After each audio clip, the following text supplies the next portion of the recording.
Hello. Welcome to another episode of Joy schedules art streams, weekly art streams, so that she actually gets some art done sometimes. It's always before the art streams. I always enjoy doing the art streams. Before the art streams, I always am like, I don't want to do an art stream. I don't want to do an art stream. I don't know how to draw. I don't know how to paint. Why would anybody watch me? But I mean, even if all those things are true, I think it's useful having a scheduled time to paint. So here I am, mumbling to myself and painting. Fine. I think it's been a while since I last painted this on stream. I've been working on it a little bit off stream. Mostly just trying to get Bowser's face right. He looked really off before it. This is actually an improvement. I'm still not like super happy with it, but I think I'm gonna try not to fuss too much and just go for it.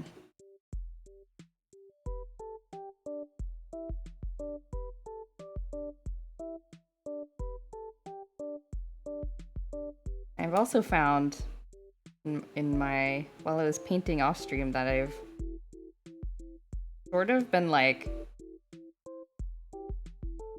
I got too used to painting with this solid brush through when I was doing my Huevembers last year. I used to use this like dense watercolor brush way more often, and now it feels a bit too finicky to me. So I'm like, I find myself kind of like switching back and forth. It's weird. Hey Raga, wow, what an art, thank you. It's pretty silly, but that's the fun part. Pretty silly. Hopefully it turns out as good as I'm kind of imagining it in my mind.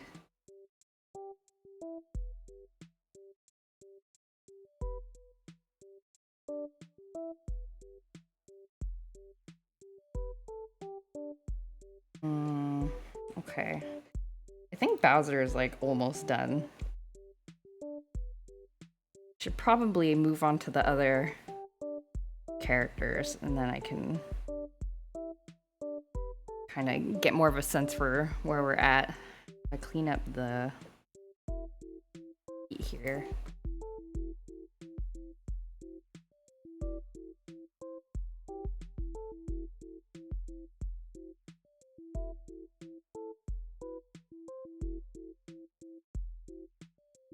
Bowser's foot. My reference picture for Bowser's foot.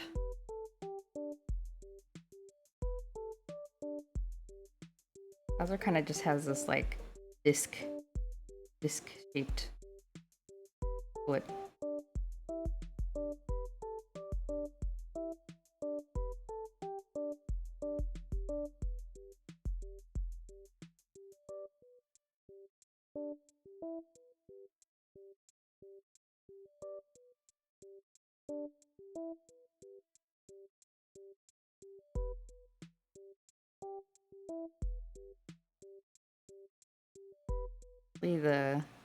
Hopefully the playlist is enough to kind of chill out to.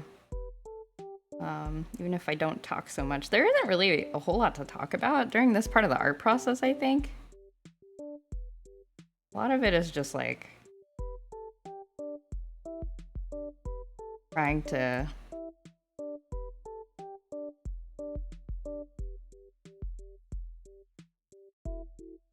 clean up edges and stuff.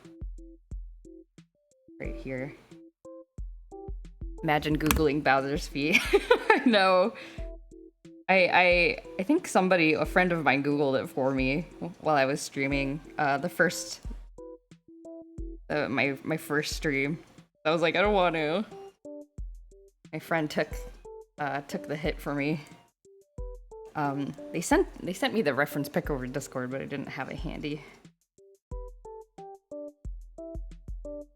I think I was trying to remember what the colors of the like bottom pads are. I think there's something like this, sort of a lighter color. But yeah, I didn't want to do that.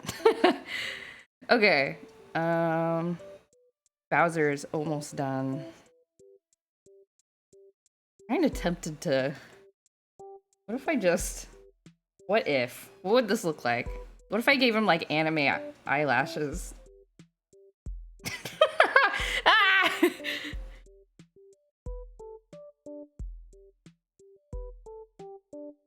I don't know if I like this. He looks like a JoJo character now. They're cute. Should I leave it? I guess I could always erase it. He looks like a JoJo character.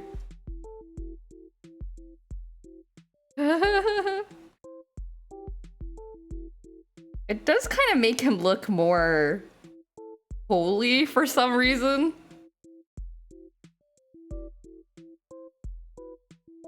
Like just more serene. Okay, well, we'll do that. Okay, Bowser's done-ish. Oops, need to do that. I think I would next want to color Bowser Jr. Okay, so we gotta multiply layer.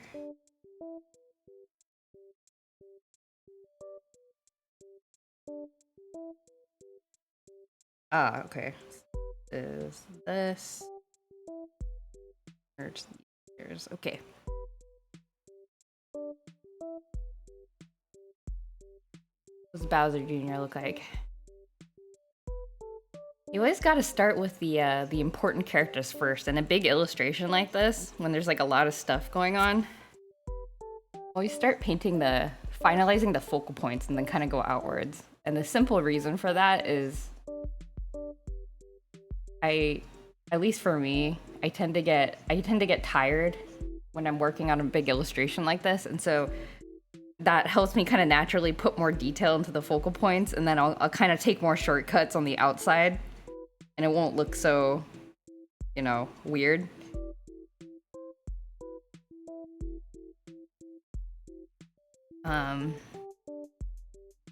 Okay.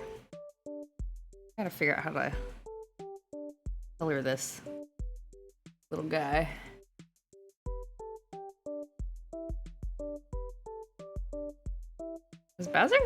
Baby Bowser has just black eyes. Okay, it's fine.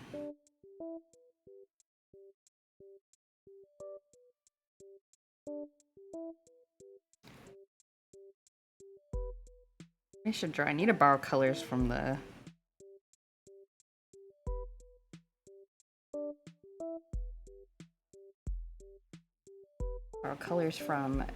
Dad.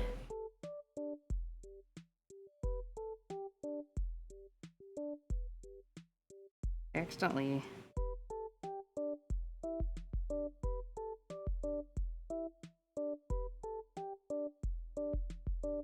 Bowser Jr. doesn't really have like texture. Very smooth. A little bit like a bowling ball head. Okay though. I love him anyway.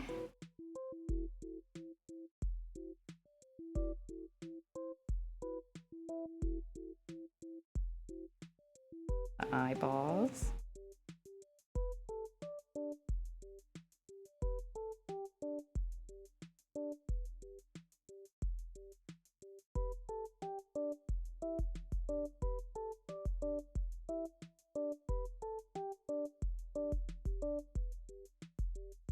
My dense brush.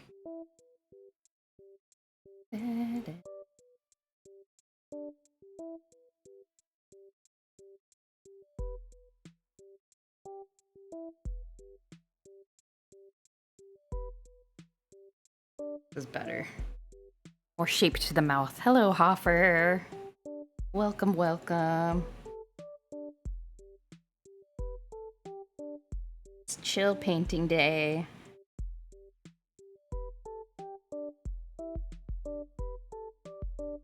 Giving baby Bowser some big old chubby cheeks.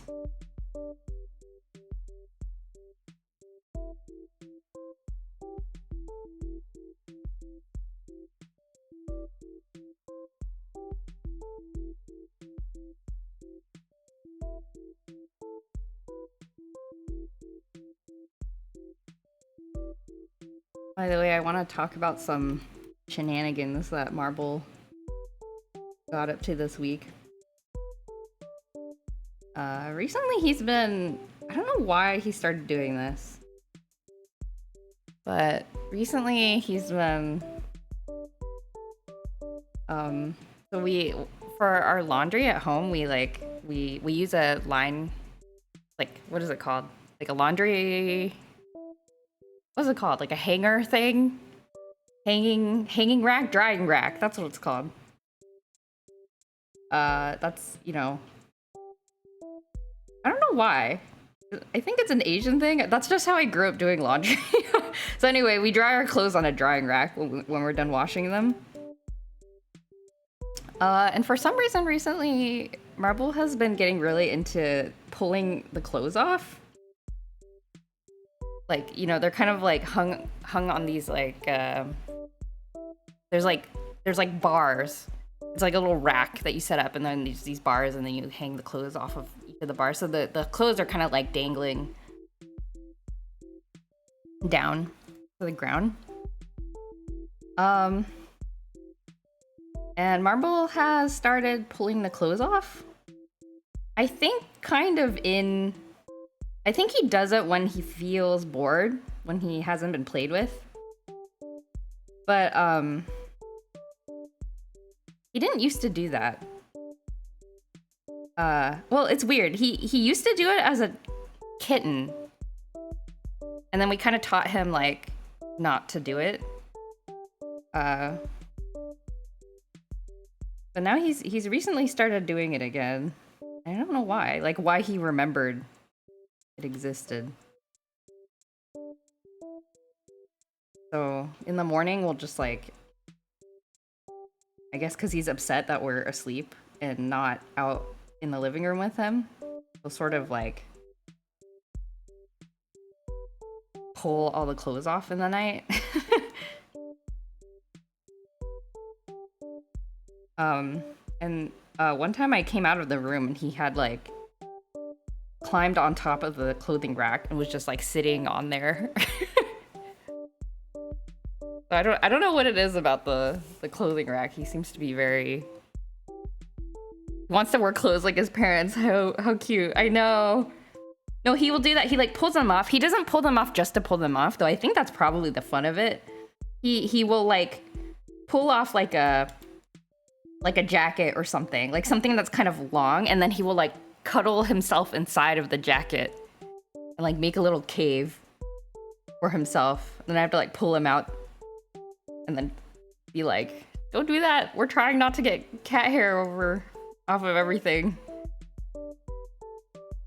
So yeah, he finds like he finds a piece of clothing that has potential. Something that he can kind of like crawl into. Yeah, and I'm not sure what triggered it. Like what caused him to kind of like start doing that? Pretty interesting. It's fun and warm, probably. Yeah. I think it's probably... I mean, it being fun is probably the reason. I mean, it is sort of like a giant like puzzle toy, you know. Like, can you get all the stuff fall onto the ground? Ta-da!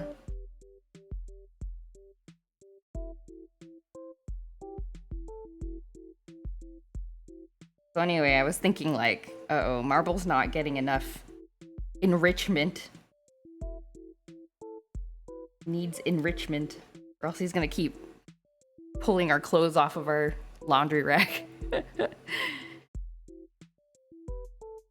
I'm still working on trying to get my husband to come around to the idea of getting getting a harness for Marble so I can take him for walks. I think he would really enjoy that. I've said that, I mean, I think I've said this for years, like I'm trying to, but I'm also nervous. Get him a Roomba. We do have a Roomba. He kind of doesn't really pay attention to it. Which is good because I remember the very first time he encountered the Roomba as a kitten, he was like he was so terrified. I cried because I thought I had traumatized my cat. I was like, I've traumatized my baby. I cried.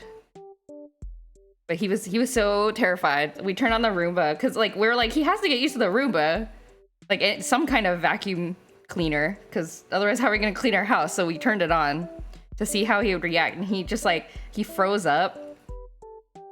He like ran to a corner and then he just like froze up into a ball and then was just like trembling. He's like, and then I'm like, no! I was like so sad, but he got over it. He got over it. Yeah, I was like, probably, I don't know if I was more upset than him, but I was pretty upset as well. But yeah, he's really, yeah. But now he doesn't really pay attention to the Roomba. He kind of just like ignores it. I think he'll jump if he's, you know, sitting on the ground and the Roomba like touches his tail or whatever. But yeah, no real interest in the Roomba.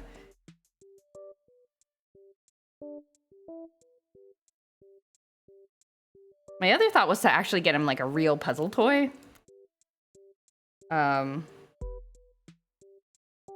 Like, I don't know, maybe putting like but the thing with the puzzle toys is that they're really bulky. I feel like I want to try. I think he'd be good at it.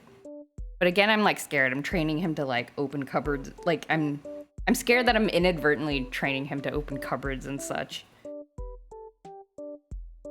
Give him a bit of highlights here.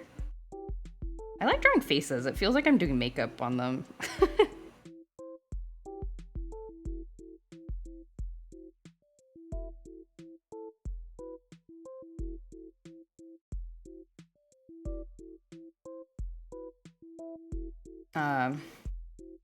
Oh, and the other funny thing that Marble did, Marble bit me because I think he thought I was attacking my husband once. Because we were playing a, okay, first time I have to explain the stupid game we were playing. Yeah, can't make the cat too smart. Yeah, that's what I'm scared of. I'm scared. But we only get one marble. I don't know. It's like, I want him to have the most enriching life possible. At the cost of my insanity? Maybe. Okay, so here's the stupid game that my husband and I was playing. Mostly me. He was like not really a willing participant in this, but I said, okay, if you're sitting on the couch with your like, you know, just in like a typical relaxed pose, your arms open, you know, your arms are just kind of like on the back of the couch, like Violet JoJo. Well, okay, well, what I'm about to say is not gonna absolve me of anything, but so if you're sitting on the couch, if he is sitting on the couch, just kind of in relaxed mode, arms wide open, right? Like in kind of a T-pose. And then if I asked my husband, if I run towards you and jump towards you with my knees first, but I don't actually hit you, are you able to like not flinch? This was my challenge to him. Oh, hello, sewer plant. Welcome, welcome. The model looks cool. Yes, it is tracking me. I drew it and I rigged it myself.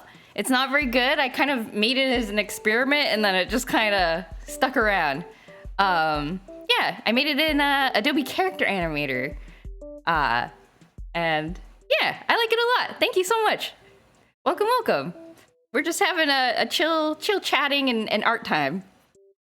But anyway, this was my challenge to my husband. So I was doing it and then, you know, I kind of like was sort of cheesing it up. I was like, here I go. I'm gonna jump at you. Like I was sort of sneaking up on him. And like my husband's trying to keep his straight face and like not flinch his body, right? Because for some reason he agreed to go along with my game. So then I suddenly run and I jump towards him. And then he's like, ah! And then I'm like, ah! You know? And then Marvel runs up and like, you know, we're sitting there like, you know, screaming, play screaming. And then Marvel comes up and he bites me really hard on the back. He like kind of puts his front paws on the couch and he bites me really hard on the back. And I'm like, ow! And I jumped on my husband's knee first. I did. Okay, yes, I did, but I didn't actually hit him. And I told him I'm not actually gonna hit you with my knees. It's just gonna look like it is. And I want to see if you have nerves of steel or not. So then, yeah, but then Marvel, I guess, thought maybe I was actually trying to attack him or something because he bit me really hard and then he looked at me like, what are you doing? Just like stared me in the eyes. And then I didn't move, and so then he bit me on my arm. Not like super hard, not hard enough to draw blood, but it was like harder than like, you know, the like love bites that cats give. Like he does like little nips when he's like feeling hungry or when he's like feeling cuddly. But yeah, this was like a hard, firm like, stop that. I was like, whoa. I haven't seen a model like that before in terms of like the way it moves is dope. Thank you. Yeah, thanks so much. I really like it. I like the cartoony movement of it, and it's was easy to make in some ways because it doesn't have color. So yeah, perfect for me. Can kind of lean into the paper theme. But yeah, and so I was like, huh, and then I thought about it, and I was like, to my husband, I was like, I think Marvel was trying to like protect you. I think he thought I was attacking you. And he's like, no, there's no way. And I was like, I don't know. I think because he didn't normally bite that hard. And also like thinking about it, the way I was moving probably looks to a cat like pretty cat attack like, right? Because I was like slowly stalking him and then I suddenly jumped. And then I was kind of like, you know, and then, you know, I was kind of like, my body was kind of like on top, you know, pouncing. And so to Marvel, like, I wonder if it looked very much like a cat attack, you know? So he was probably like, stop, Mom, stop harassing Dad, you know?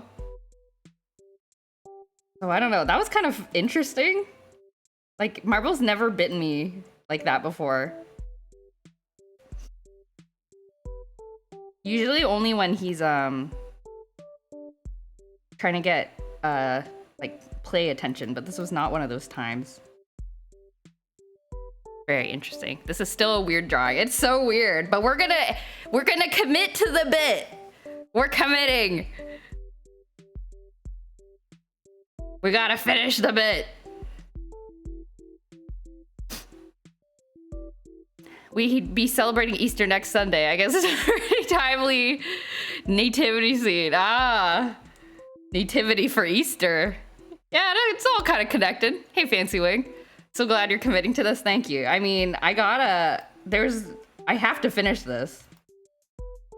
Like, the fact that I streamed this is, like, makes me accountable, you know?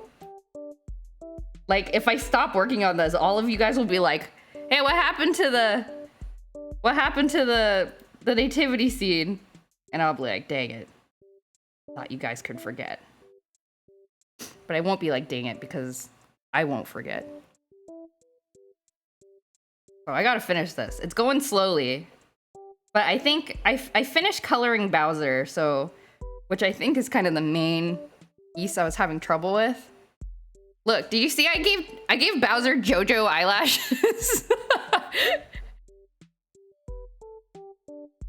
I can't get a tattoo of this if it's unfinished. Oh my gosh. Doesn't it for some reason make it look a lot more like religious? I don't know why. The eyelashes make it more, I don't know. I could do the same thing for Baby Bowser, but I don't think it will have the same effect somehow.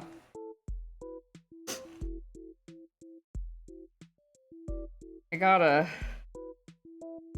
finish this. And then there's so much art I have to do, you guys. I still gotta finish that Harvest Moon drawing that I started on stream and then never finished. This is dead on energy. It's funny if it's just Bowser. Okay, got it. But yeah, I have so much art I need to finish. And then my husband's Christmas present, I think, that I still haven't started. You think you'll finish this today? Oh god, no. I don't think so. I'm gonna try to finish it. I'm gonna try to work on it off stream as well, though. Like maybe take well, I'm definitely taking this tablet with me on my trip. So I don't know, maybe I'll work on it during my downtime, but I don't know. I always do this. Like I always take a whole bunch of stuff to do, like on the plane whenever I go traveling, or like just during downtime in the trip, but it never works out. Cause like the trip always ends up being like super busy, and then like on the plane I always end up just sleeping. It looks so good already, thank you. Did Miyamoto get removed, or is he just on a different layer? I haven't added him yet. I gotta paint a separate like he will be on a different layer, but I gotta paint like a separate like realistic painting of Miyamoto's face and then kind of like put him there. I feel like that's a whole nother challenge, so I'm sort of procrastinating, I think. I'm the same way. I always bring a bunch of stuff and never touch any of it. Yeah. So I don't know, but then I can't bear to be like, but what if I want to do this on the plane? What if I get bored? And then, so I just bring everything anyway. Yeah, but I don't know, like I could work on this. I could work on this on the plane, and then people will be asking me, what the hell are you drawing? Get some of this purple in here.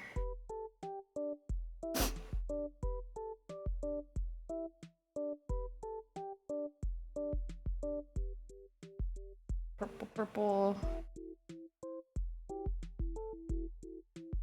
Happening.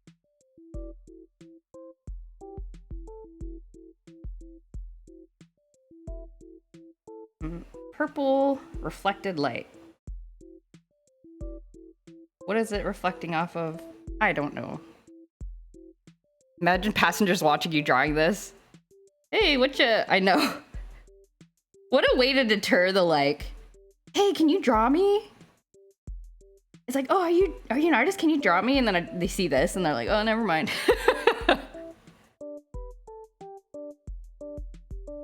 Never mind. You keep doing what you're doing.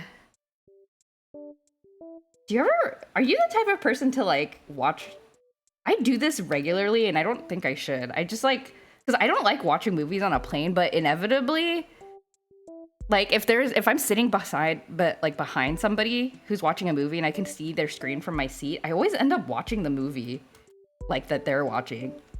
And it's like, I could just watch it in my seat with like sound and stuff, but I'm like, no, I want to do other things.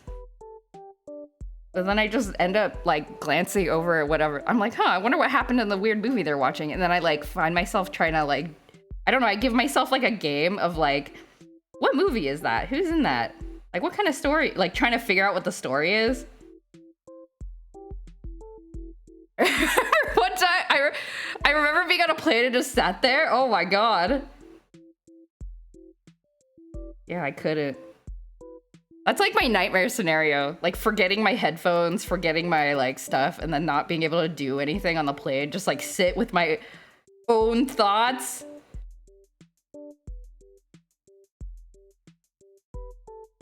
Sitting with my own thoughts in silence. The hum of the vehicle. Try to forget I exist until it's done. There are situations in which I do that. Usually it's when like my parents make me go to Korean church with them when I'm visiting and I don't understand the sermon, so I just sit there for like an hour and a half like zoning out. Like I basically like meditate the whole time. The scream of the babies. And then you contemplate about like life and birth, the cycle of the circle of life. I'm usually dead tired from traveling, that can be very zen, but I'll do anything to avoid just sitting with my thoughts. Yeah. Yes. I cannot, my brain, you know the kinds of things my brain says to me? Sometimes it isn't very nice. I don't like hanging out with my brain. Hello, Greg. Didn't know there was a stream going. Ah! Hopefully the notification went out. The usual Sunday art stream.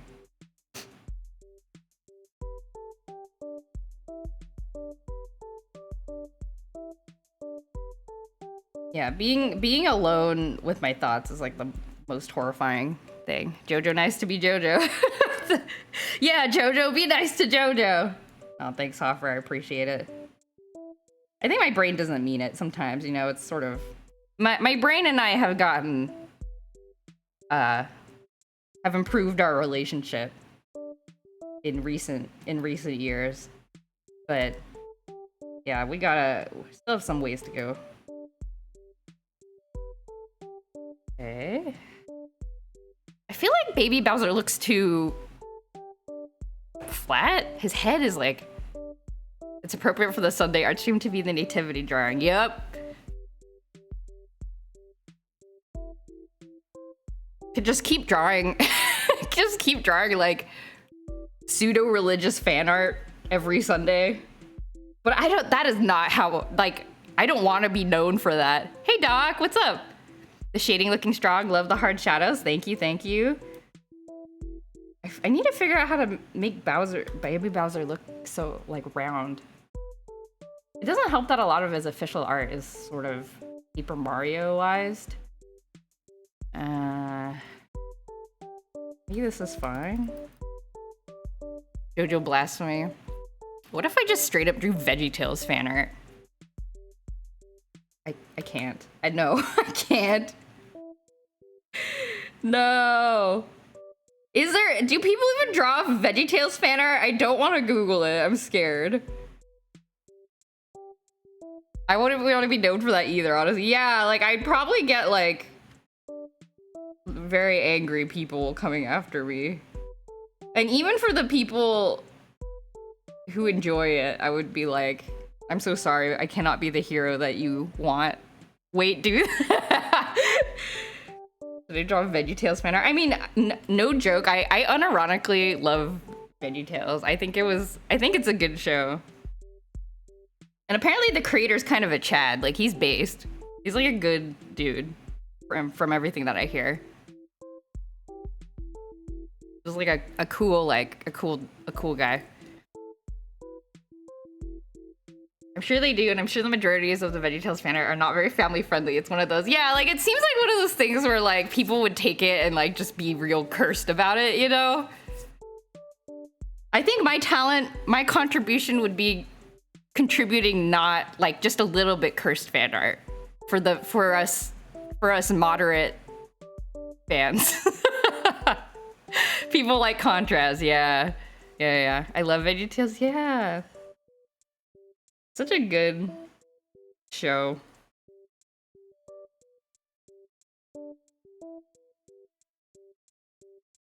Such a good show. I don't know, they put a lot of love into it. I think it's... I respect it, maybe is the best way to put it. Oh god, I gotta figure out how to color... How to color cloth. I only watched VeggieTales once when I was a kid, but I hated it.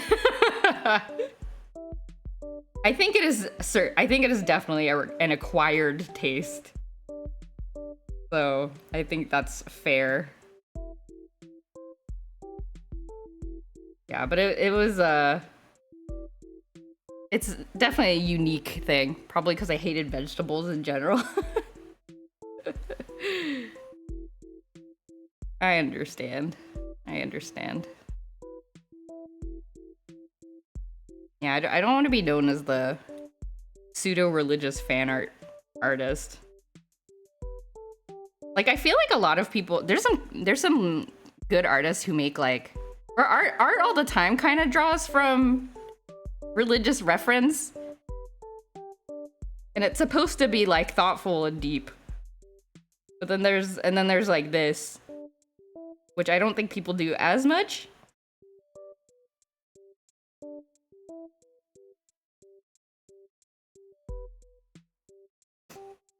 There are different eras of VeggieTales too. Oh yeah, that's true. Unfortunately, I won't be on Tuesday's stream, so I won't see any Story of Seasons for a long while. Aw, you always got the VOD. The VOD is always there for you. Oh, that's too bad. Well, yeah, the VOD will be there. Don't worry. Oh, this is the wrong lighting.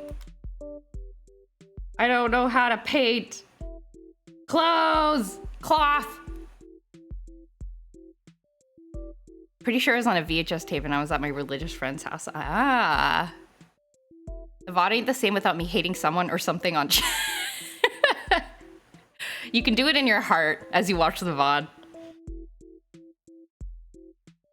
No, but yeah, you know, when I first started watching VTubers, I didn't really like understand why live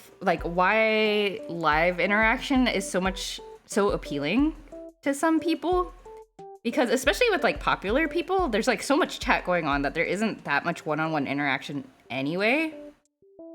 And so I always thought like, oh, well, it's like there isn't that much of a difference between,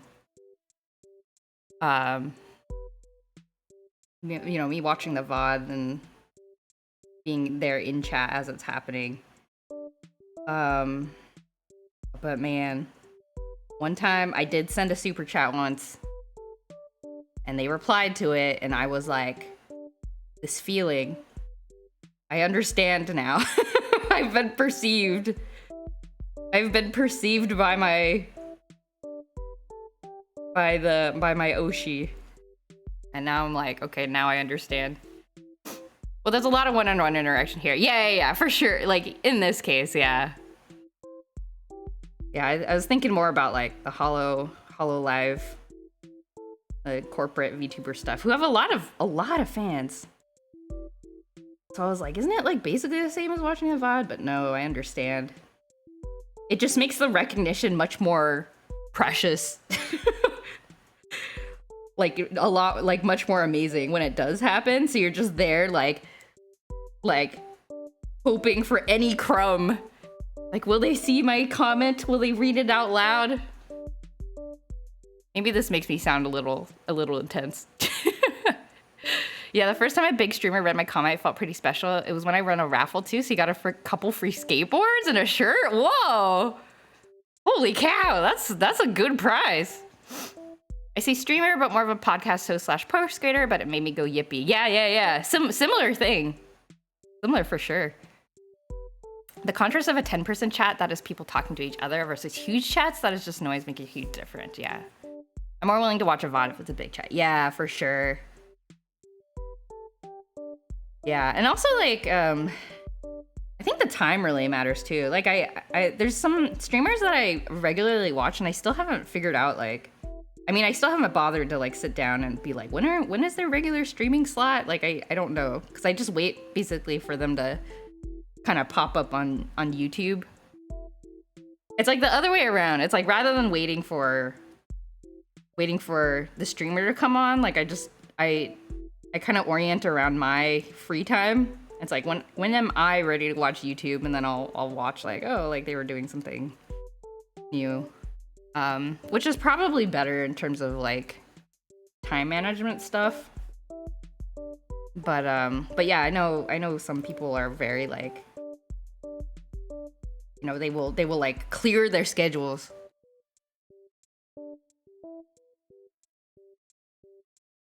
Dang, free skateboards. Yeah, I think my only interaction was yeah,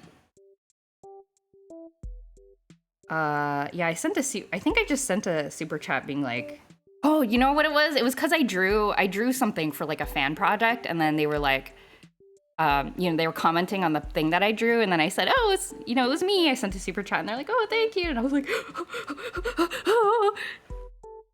And then on the flip side, one time I sent a super chat and they like didn't read it. And then I was like, oh no, did I like, I was like trying to be funny. I sent a super chat and they didn't read it. And I was like, oh, I have offended the person. And then I just shrunk into the virtual distance. Hey Gamer B, what's up? Hello, hello. Hope you're doing good. Stream FOMO sucks. I had to learn with just deal with missing certain streams. Yeah. Yeah, it's hard to catch everything. You're the only person I watch live for those reasons. And Bob Ross, of course. I'm honored. I'm in the same category as Bob Ross. Heck yeah. I feel like I'm not... This blue color, okay. I guess when I zoom out, it seems fine, I guess. Yeah. When I zoom out, it seems okay. Like, I'm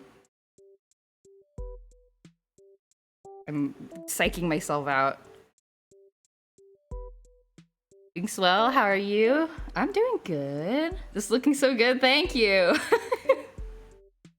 I gotta show off the, I gave Bowser eyelashes. Look at this. Even JoJo's Bizarre Adventure eyelashes. He looks very demure now. Hey, Crazy Returns.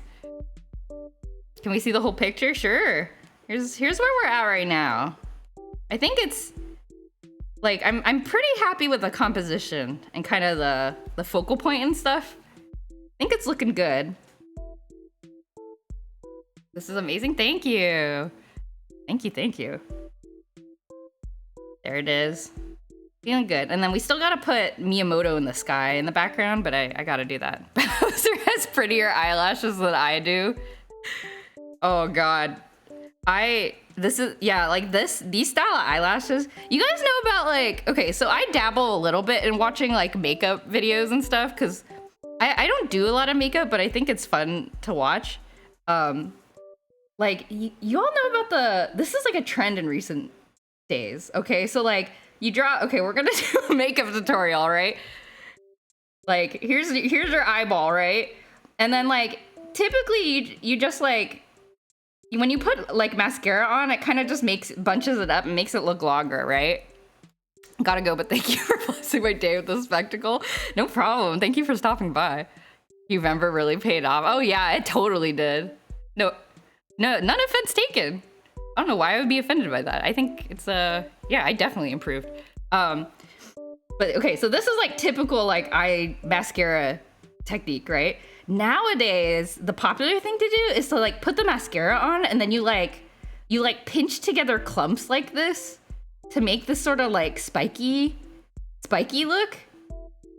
This is the style nowadays. So if you look at all the K-pop people, and you look at their eye makeup, their eyelashes will be like this. So anyway, let me remove that from the drawing. Have you tried coloring the liner into less dark colors so it looks more soft? Ah, yes. That is my that's my last step. That is the finishing touch in my process. So we'll get there. I do really like the look of that. If anyone has not tried that, coloring your liner is such a it makes such a difference. It's really neat.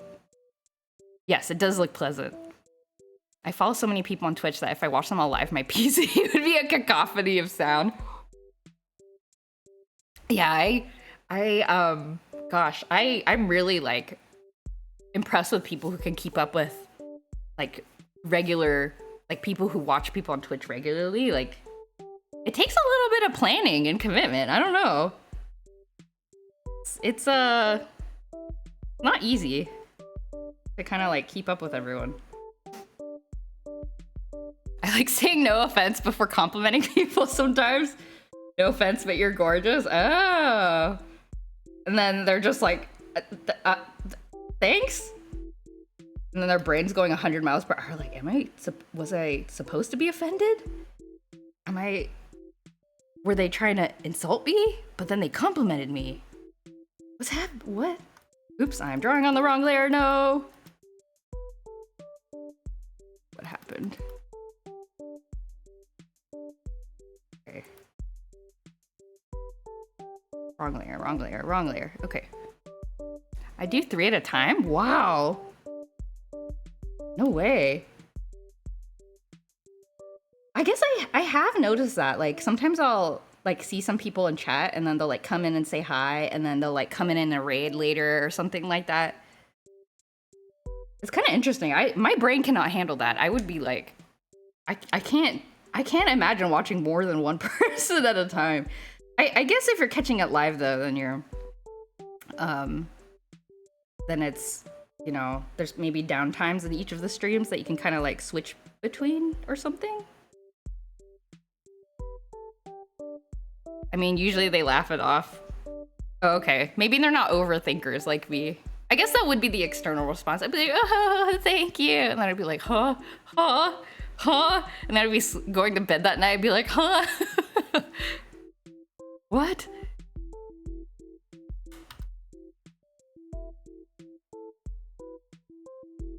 I don't know how to paint this baby swaddling thing.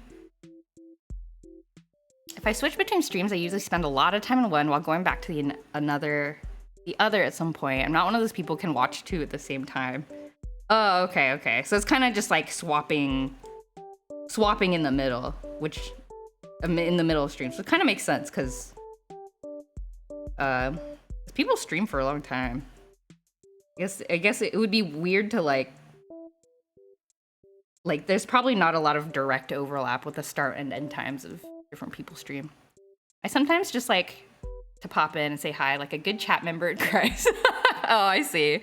Oh, that's nice. My brain usually cuts out some of them, and I just volume so that the ones I feel like focusing on are louder than the ones I'm not feeling like focusing on. Oh, that's an interesting strategy. And then, but then that way you still kind of have a little bit of notice if, you know, something interesting is going on. The sound, suddenly they're just like screaming or like laughing really hard, and they're like, oh, what happened? And then you have to like go look. Man, maybe I should say hi to people in chat more often. Like I sometimes see people on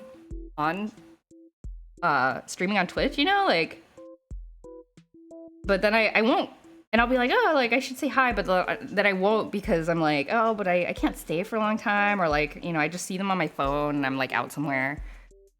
But maybe I should just say hi if that's like a regular thing that people do. And just be like, hey, gotta go. I guess people do that in this stream.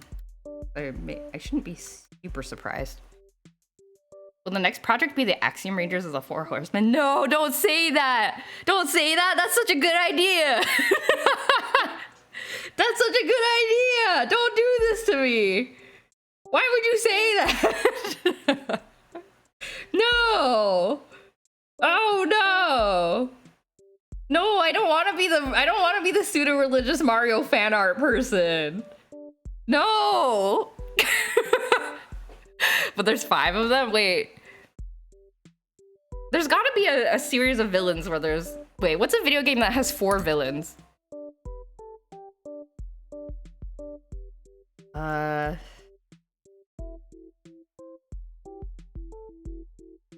What's a video game with 4 villains?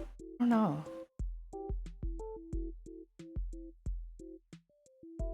Aren't there 4 in Paper Mario? Is there? Most streamers' reactions to thought I'd say hi, can't stay too long is just, okay, I'm glad you stopped by. Yeah, that's true. I guess that's what I do too. So I guess it's reasonable to expect other people would be like cool with it. I'm cool with it. Like, I'm not offended whatsoever, so I don't know why I feel like other people would be offended. Our brain in action. They're Koopa Troopas that are a parody of the TMNT. Teenage Mutant Ninja Turtles. Can't remember. It's been so long since I played Paper Mario. It could be. It could be the Teenage Mutant Ninja Turtle Koopas. Oh no, I'm racking my brain now. 4 bad guys.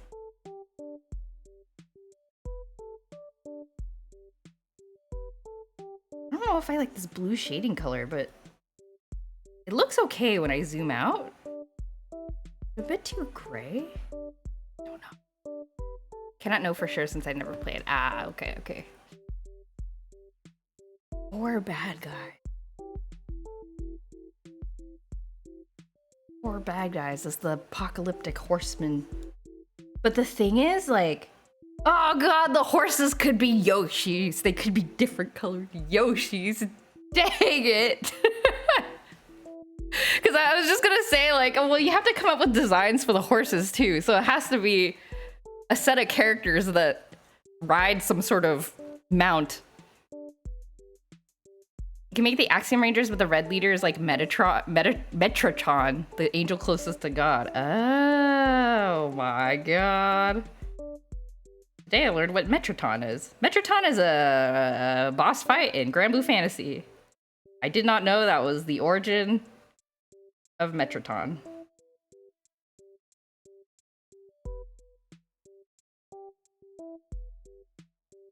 You can make the cast of Final Fantasy 15, the horsemen, and the riding chocobos. I don't think I'm not enough of a fan of Final Fantasy 15 to like take on the burden of committing this crime. I think it's gotta be villains though, you know, like it can't be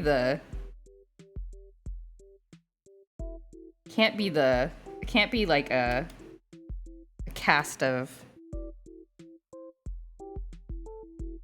main characters.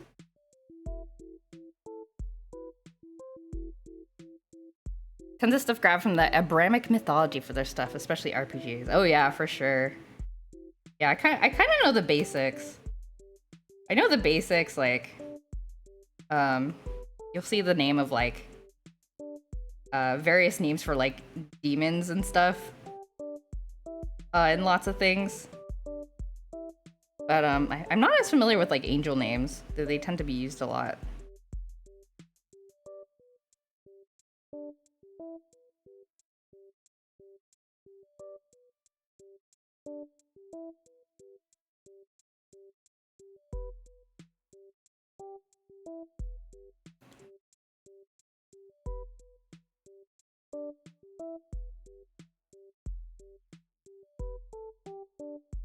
Soften this blue shadow a bit. Beelzebub, Lucifer, Moloch, Satan, Lilith, Astaroth, Leviathan, the main guys. The crew. Paimon. Paimon from Genshin Impact is a demon name, I think, even though in the game she's like a cute little fairy character. I'm actually kind of curious about that. I don't really follow Genshin that much.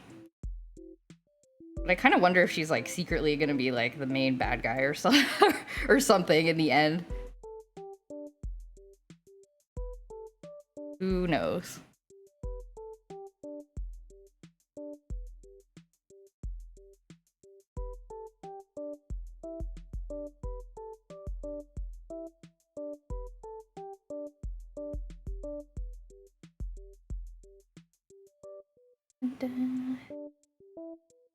Metatron, Michael, Gabriel, Raziel, and Samael. Those are angels. Yeah, the EL names. Angel names.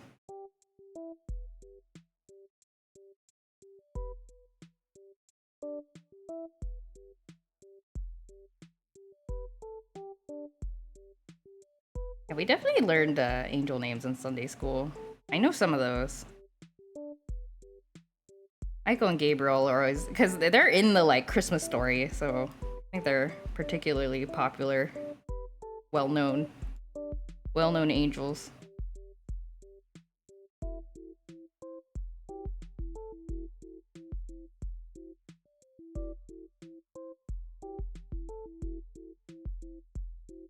Gabriel's the most well-known one. Yep. Gabriel's also a really cool looking character in Grand Blue Fantasy. They're one of the angels. Oh man. There's a whole like angel sub story in Grand Blue Fantasy, and it's like my favorite. It's like my favorite subplot.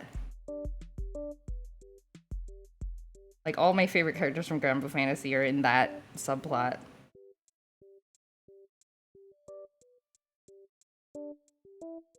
Okay. The the swaddle looks a little bit like the shadow is a bit harsh, but I think that's okay because the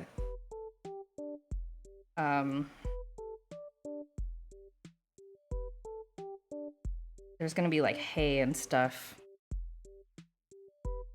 For sure. I like mythology, yeah. Me too.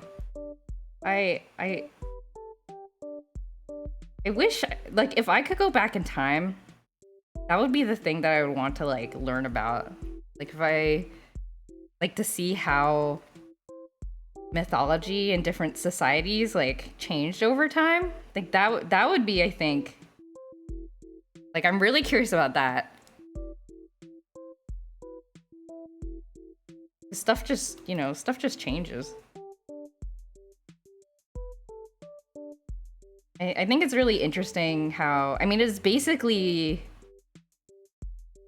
fan fiction over time has kind of like I wonder how similar it is to like the way current like collaborative knowledge is formed, or if it's like a totally different thing.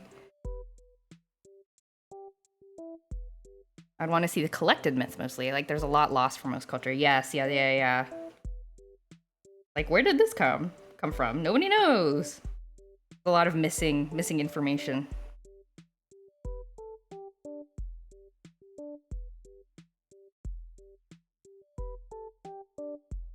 I reduce the shadow a bit. Okay. Now if I add back the hay, okay. Okay. Baby Bowser looking good. Read a book about Slavic mythology this month. I was disappointed on how little about their gods we know. Oh. Yeah, I would love to learn about Korean mythology. I assume we know more about Korean mythology. Like, I don't know. Like, that's probably well documented, but it's probably only documented in Korean language texts. It's something I want to learn a little bit more about, like indigenous Korean folk magic and folklore. There's very little of it that's translated into English, because I mean, the audience for that makes sense. But the audience is me. I want to know more. Like tales are mostly about human or human-like characters. Ah, like folk hero tales.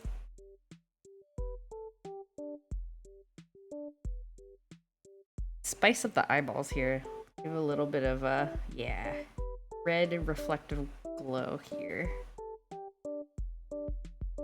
Oh yeah. Okay. Looks good. Looks a little less dead. Baby Bowser has a tooth. Baby Bowser needs a tooth. You have a PDF of Korean mythology, 300 pages? Boy 10, an illustrated guide to Korean mythology? What? Give it to me. I want it. How do I get my hands on such a thing? Yeah, please do. I would love to have that. Or is it something I can buy? Because I probably should just buy it if it's like on Amazon or something.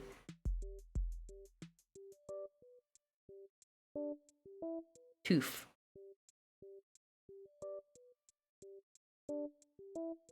Maybe? Wait, let me Google it really quick.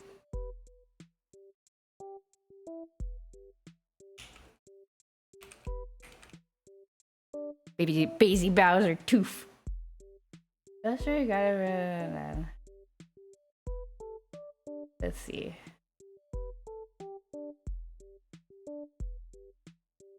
It's not on Amazon. It's on like a textbook website though, like a school textbook website. Oh, I'll look for it. Baby Bowser tooth. Very important. I almost forgot his tooth.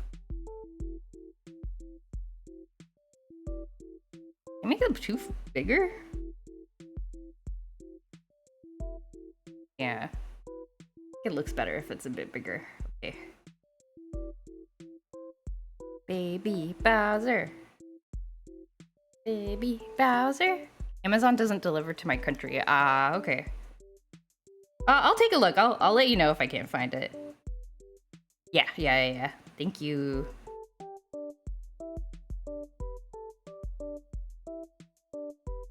Tooth.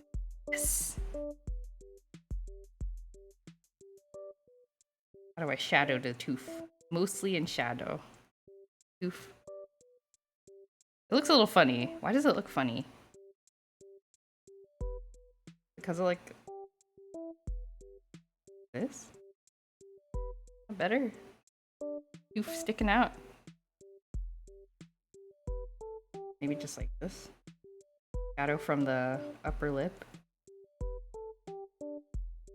This keeps getting cuter. Thank you. Okay, actually, my next problem. Oh wait, first let me do some highlights on the baby. Gotta do some highlights.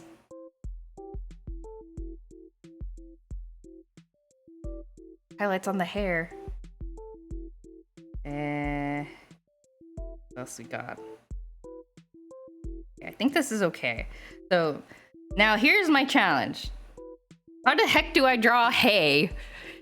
How do I paint hay? I'm very bad at this kind of thing. Ugh. Like, I don't know how to make it not blob-like, but we'll try. Let's try to make some manger hay. Okay. First, gotta carve out. I wonder if I should do it in 2 parts, actually.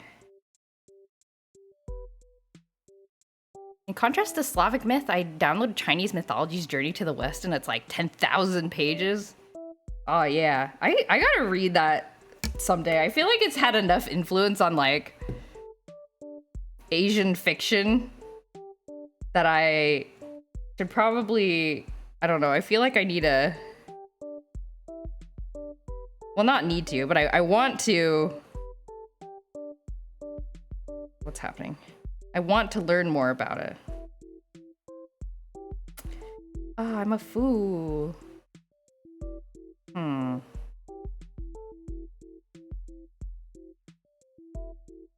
Maybe this is fine. I can erase the line art. Okay, this is fine. Yeah, Journey to the West is a big whole thing. I would like to learn about Journey to the West. There's been plenty of anime about it. I mean, I guess Dragon Ball is one. You want to know the things that you've been accidentally referencing. Yeah. And like, I feel like sometimes the original content gets so obscured sometimes that like, once you go back, like this happened to me with Sailor Moon, like the original, like, you know, lots of stuff kind of reference Sailor Moon and take inspiration from it.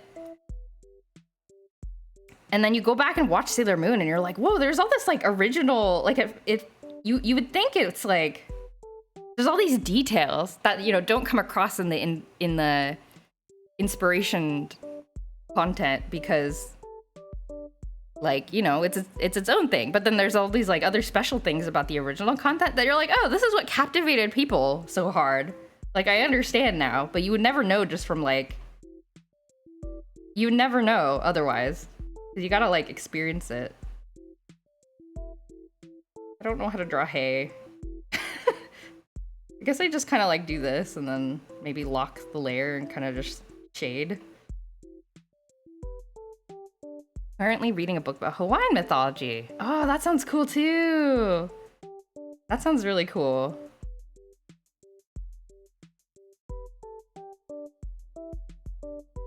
I need to look up a picture of a manger. I think my mom told me once she was reading about. She watched a drama, a Chinese drama about the Three Kingdoms, I think. And then she was like, "Oh, I want to learn about that." And then, thankfully, question mark. That's like one of the things that like my dad has like memorized, because he's a big like history, enthusiast. So my mom got to, so I don't know, my dad, I guess, kind of like explained a bunch of stuff. Works out because he likes to explain things, and my mom wanted to learn more about the context of the drama.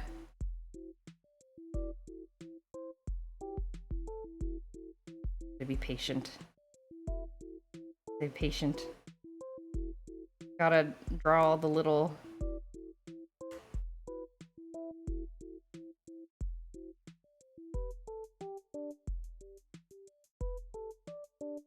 All the little strands.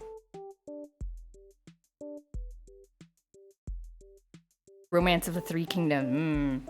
My sister got a book that was the BS Guide to Various Mythologies. I can't remember the actual name. Those kinds of books are really great. I think they're a good, like, kind of, like, introduction to knowledge.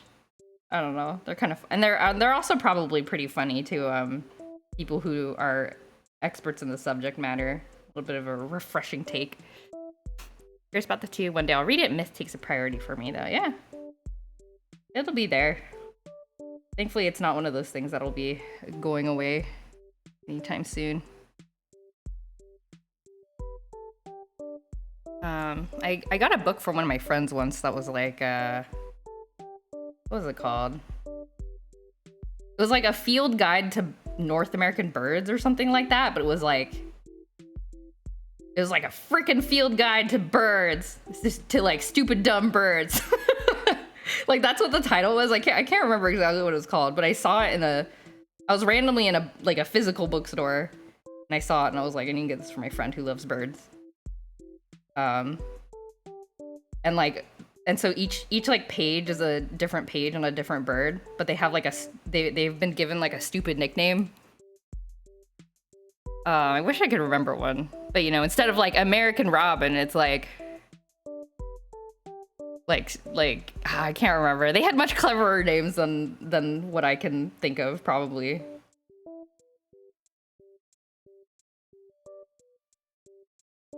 A poking out of the bottom here.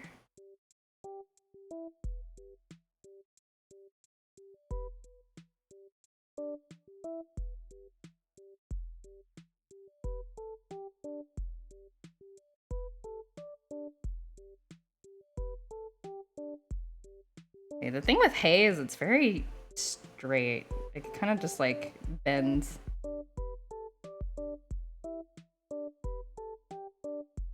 Okay, this is looking kind of hay-like, I think.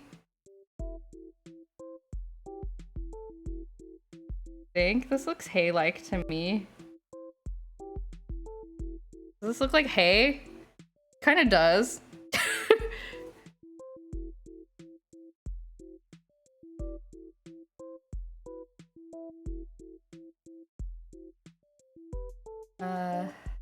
The hay looks nice. Okay. I'm glad. And I gotta think about the shape of the baby too. So they're like in the hay, but the hay is like probably gonna stick up kind of in an outward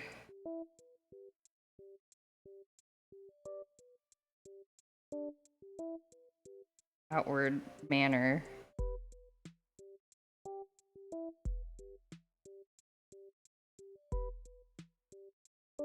This. Now how are we shading it? I don't know. I think I'm just gonna like lock the layer and then like pick some colors and pray.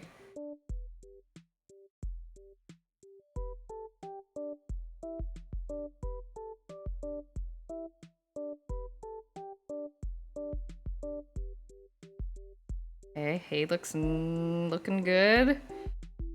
Hay is looking good.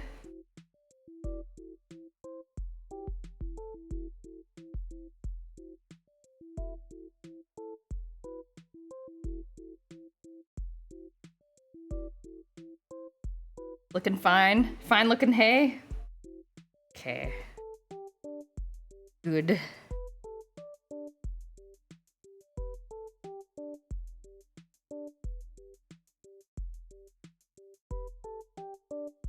Shave off the ends of the hay so that I can kind of place it with my own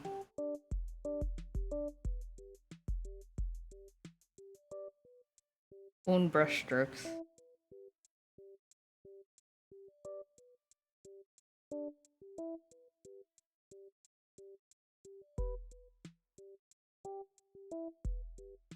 Oh, the hay like pokes out of the manger, like the spaces between the boards. This, whoa.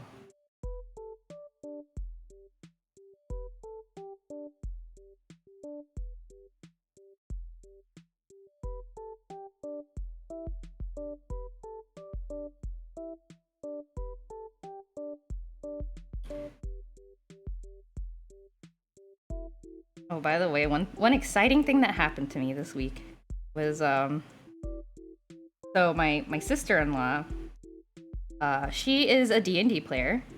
Has gotten into it, found a group near where she lives, and you know, we'll talk about it sometimes. And she was like, "Hey, like, would you want to, like, I want to play a D&D campaign with you and Mr. Jojo?" And I was like, who is her brother? And I said, "Yo, that would be really fun." And so originally I was thinking that she just meant like, you know, the three of us, like one of us DMs and then one of us is or the other two are players. And I was like, "Oh yeah, that could be like a quick, like easy way to hang out." And she was like, "Yeah, but I think we're gonna need more players. Do you have anyone in mind?" And I was like, "Huh." And I was like, I wonder if my sisters would want to play. Like, my sisters, I don't think have ever played D&D. And so I was like, would they even want to? I don't know. But I was like, but the more I thought about it, the more I was like, well, I really want to play D&D with them. But you know, I was kind of like, but I don't know, because it's, you know, it takes a lot of effort to like kind of learn the rules if you haven't played it for a long time, or before. I mean, is what I meant to say. So I was like, okay, well, I'll ask them. Like, I think, and then my Mr. Dandy and Mr. Joe, and then my sister-in-law was like, oh, like a sibling D&D thing. I was like, yeah, wouldn't that be fun? And she's like, yeah, that could be fun. So like, I was like, okay. I was like, I think we're gonna do this. And I told her, I was like, I really want this to happen. Like, if they say no, I'm gonna ask them to do it for me as a birthday present for this year. But to my surprise, I did not have to. They were just like, oh yeah, sure, we'll give it a try. I was like, yeah, do like a one shot, you know, and then I would DM, and we could just, you know, play for like, do like a kind of a 4 or 5 hour session one day just to give it a try. It'd be fun. Okay, I've successfully created the shape of the hay. And now I need to figure out how to shade this. Purple? So yeah, so they agreed. I was pleasantly surprised. Well, that's gonna be happening at some point. I already have an idea for the one shot and everything. I'm very excited. And I think it will actually be one shot. I've tried to plan a one shot campaign for my, well, not campaign, I guess by definition it's not a campaign, a one shot adventure for my friends before. And they always end up being like longer than one shot, you know? They always end up being like, you know, it's like, oh, we didn't finish. I guess we have to play like 5 more times. But this time, I think I got it. This time, I think it's really gonna be one shot. Makes you wonder if they agreed not knowing how much goes into it. One of those, what if I got myself into things? I know. I mean, I wasn't gonna discourage them. But yeah, I'd have to like probably schedule a, maybe a, cause my husband, my sister-in-law, and I have all played before, but I don't think my sisters have. So I'd probably have to like do a one-on-one with them to kind of like help them make their characters or whatever. But I think that would be fun. I think that would be quality. That would be quality sister time. Don't you think? Yeah, I think it'd be good. I think the trick is to not scare them away. Because I know I tend to like talk a lot when I'm trying to explain something I'm excited about, so I have to like figure out how to, or I mean the other thing too is maybe I make a character for them. And so then, you know, they don't have to think too hard about designing the character. They can just tell me like, oh, this is the kind of character I want to play, and then I'll like roll all the stats for them and then just kind of teach them what numbers to roll. I think that would probably be fine. But yeah, the next challenge is gonna be figuring out how the heck to schedule this thing, because everybody's very busy, got some time zone differences, so gotta figure it out. But I think everyone's very enthusiastic, so we'll make it work. That sounds nice, Joy. Hopefully it doesn't turn into an awful disaster. You have fun. Thanks, Greg. No, I think it'll be fine. I'm comfortable. I think everybody involved I'm comfortable enough with. I think the only big question mark is my sisters and my sister-in-law haven't really spent a whole lot of time together, so I think they're gonna have to figure out how to like calibrate to each other's kind of, like, I feel like my sisters are very like PG-13, and then my sister-in-law is like very not PG-13. she's very like raunchy. She like, I think she likes crass humor. So we're gonna have to figure out what's going, which is actually so funny because my husband isn't like that at all. They're like complete opposites. Scheduling is the final boss of D&D. My sister-in-law sounds jolly. She's a very cool person, I will say. I think she's a very like what's the word? Kind of like a take no shit kind of person. How crass are we talking about? Let me think. Okay. So the first thing I suggested, I was like, oh, well, what kind of setting would you want to play if I'm going to be DMing? And then I can crass to Joy standards or crass to internet standards. I would say like, I would say crass to Joy standards, like probably a normal amount of crass for internet standards is what I will say. So for example, because I told her, like, okay, well, you know, if you don't have any thoughts for any specific preferences for setting, then we could do the Humblewood setting, which is, if you haven't seen Humblewood, it's like this module, I guess, setting. I don't know what the technical term is.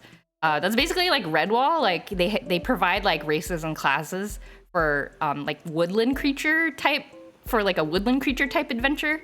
And they provide this like world, you know, there's like the different cities that like the birds live in and like the squirrels live in, and like people traveling from place to place, like different environments and like a bunch of monsters and stuff. So I was like, oh, we could use this. Like, I've played this before. They provide races. It was, oh man, like not even joking. That's a whole discussion in like TTRPG stuff. Like, and in video games too, like, cause that's borrowed from kind of Dungeons and Dragons character systems, I guess. That's a whole discussion that I feel like I'm not smart enough to get into. But anyway, like I you know, showed the PDF to her, and I was like, yeah, like you could, you know, is any of this interesting? And then she looked at it and was like, oh my god, can I be a chicken barbarian? And I was like, yeah, sure, do it. And she's like, can I be a, you know, when she made the obvious joke, you know. And then she's like, wait, will your sisters be okay if I introduce myself as that barbarian? And I was like, I mean, they probably won't know what to say. I don't think they'll be like overly offended. I think they'll just be like, I don't know how to riff off this joke. She'd be like, and then she was like, perfect, that's what I'm gonna do. I was like, okay. So I can't even bring myself to say it. I'm such a goody two shoes. Can't say what she said. It wasn't even that bad. What am I doing? Oh, I'm trying to merge this. Hold on. I'm gonna merge this layer.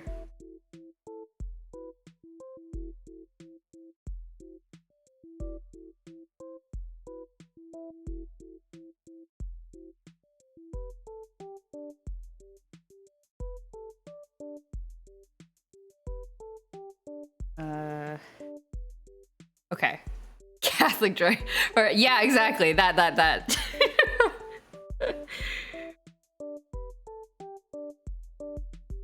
So anyway, she thought that was hilarious, and I was like, sure, whatever.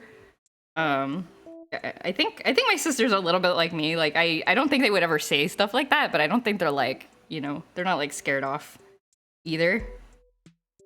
So anyway, I think that's the only big question mark is kind of how to kind of all talk together. Like I don't think my sister-in-law has even met Lois. So, or maybe once? Maybe just once.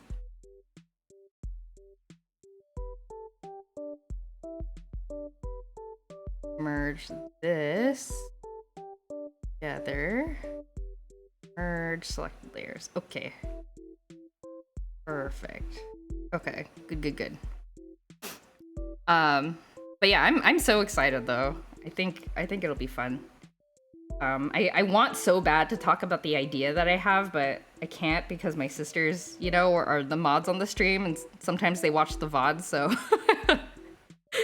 I can't talk about my idea because, oops, lock the transparency. I forgot. Oh no! Now Greg's just running with it. Yeah, I want to talk about my idea so bad. But the great thing about the ideas for one-shots is that you can be... That would be a good D&D campaign. You'd have to find the right people, I think, for something like that. I don't know what I would do with it as a DM. Okay, let's see. I think we're... got kind of a basic shading down for the hay. I think I need to make it a little bit darker. Yeah. But the nice thing about D&D campaigns is like you don't have to like think too hard about your own like story or like situation, because a lot of people share their adventures online, and then you can kind of borrow it and change some things, like, you know, change some of the characters, the NPCs that get provided, change like the monsters that get fought. Like, it's really easy to plug in other people's content into whatever you've been doing. Oh, I forgot to... Dang it. I need to fix this.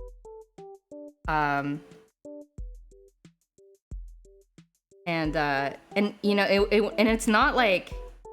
It'll always be different, because like the way people are playing the game is you know, different for each group. So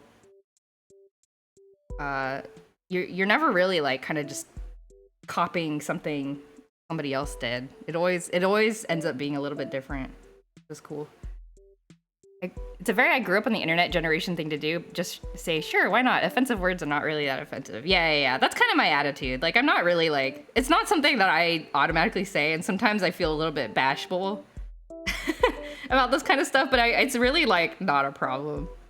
So that's what I told her. I was like, yeah, it's fine. I'm pretty sure my sisters are kind of in the same mindset. You need fun people, I see. See what you mean. I should have just done this. Selected the... It's a very organic process, D&D. Yeah, that's what makes it so amazing and fun. And different people play it very differently. Like, the groups that I played with when I was in college, I say groups, I mean the one group I played with for many years, we were very... I feel like we were pretty like typical D&D group. Like, we just kind of like, we got together like once every couple of weeks, and then you know, uh, like beat up some monsters and like, and then you know, found some treasure. Like it's a very like typical process. And then I've played with groups who are very like I have some friends who are they have kind of an ongoing group, and they'll play several games together, all with different characters and settings. And they will go all out. They like draw fan art of their characters. They like make Spotify playlists for their characters. They're very good at like kind of more the storytelling aspect of like kind of getting their characters to like interact with each other in interesting ways. And then like one of my friends was making like a prop. She was making, her character wanted to write a letter to the other characters, so she like sat down and actually wrote the letters to like give to the players of the characters. Like it's very cool. I don't know, people just do very different things. I don't think they focus so much on like battle and stuff like that. It's very much like running around in this fictional universe. Do you keep in contact with your college D&D group, or did they all die? No, we all just like I think I'm in regular contact with one of them. Like I talk to them pretty often. Just over chat, not really like hanging out. But yeah, we all live in different places now. The other folks, I don't really chat with that often. But I think if I said hi, like, oh, I'm in the area, like, can I, you know, come say hi? They would probably be like, oh yeah, sure, let's, you know, grab a coffee or something. Yeah, but no, we all kind of move to different places, which makes things a little difficult. But yeah, I still see them around. Like I'm friends with them on Facebook and such. Okay, now begins the layering of the hay. Don't know how to do this. Is this what hay looks like?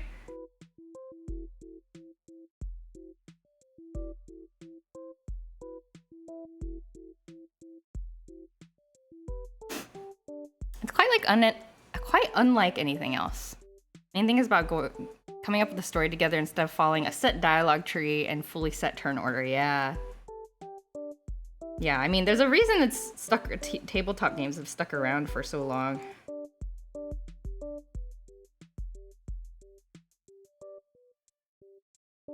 It's definitely, yeah, it's definitely you know, it's a unique experience for sure.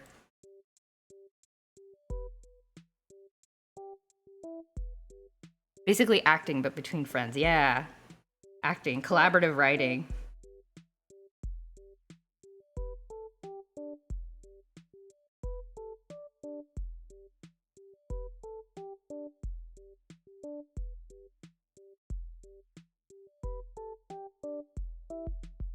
It's nothing quite as freeform as D&D unless you're actually making a thing to sell. Mm-hmm.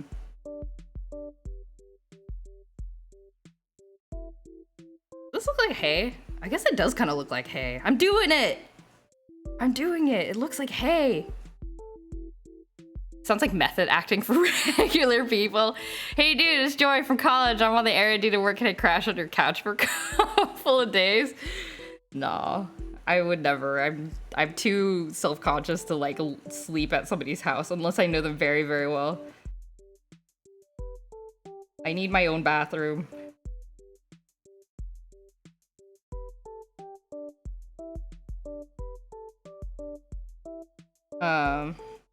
But yeah, it's, you know, it's fun. I still remember, actually, the one person I'm not in contact with is the guy who kind of like taught us all how to play. He was like a coworker of, so the friend who DM'd worked part-time at this place near where we went to school, and one of his coworkers was in D&D.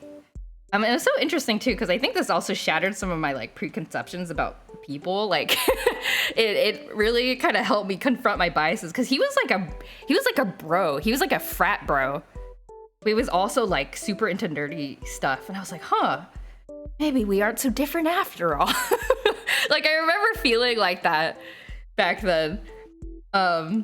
but he was like a frat bro, like a real bro. But you know, he was cool, and like he made friends with one of our friends, and our friend was like, hey, like I've always wanted to play D&D with my friends. I have a group of, you know, people that I think would be really interested. Can you teach us how to play? And so he's like, oh yeah, sure. Like, and so he played as like kind of a player and was sort of our player role model, you know? And so we kind of learned from him, like, oh, like these are the kinds of things that you can do or like talk about with the NPC characters and stuff. Wow, Joy, I would never have preconceptions of you personally. I mean, I wish I could be open-minded. But, you know, it's a process. Yeah, but it's kind of interesting. Yeah, but I haven't really talked to him because we weren't like, he was, I guess in the end, he was still kind of a friend of a friend. Like, I never hung out with him one-on-one or anything like that. But we did spend a lot of time with him as sort of a group. Yeah, so I don't really know what he's up to. I mean, I kind of wish I could tell him, like, hey, like, I still do this thing. Like, you kind of made a big impact. And as far as I know, I think a couple of us still play. I don't know about some of us, but yeah, a couple of us from the group still play regularly in like other, you know, with other groups. Older people have more prejudice? Come on. I'm not boomer yet. I'll try hard to resist. Yeah, I kind of wondered, like, oh, I mean, maybe he's on Facebook still? I was like, should I, like, message him? Would that be weird? Like, I didn't really know him that well. But yeah, he really started a thing that I enjoy very much. So.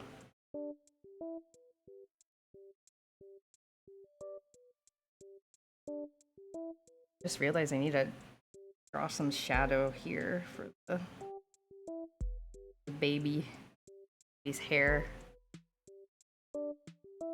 This looks like hay. Doesn't this kind of look like hay? Am I doing it? Looks legitimate.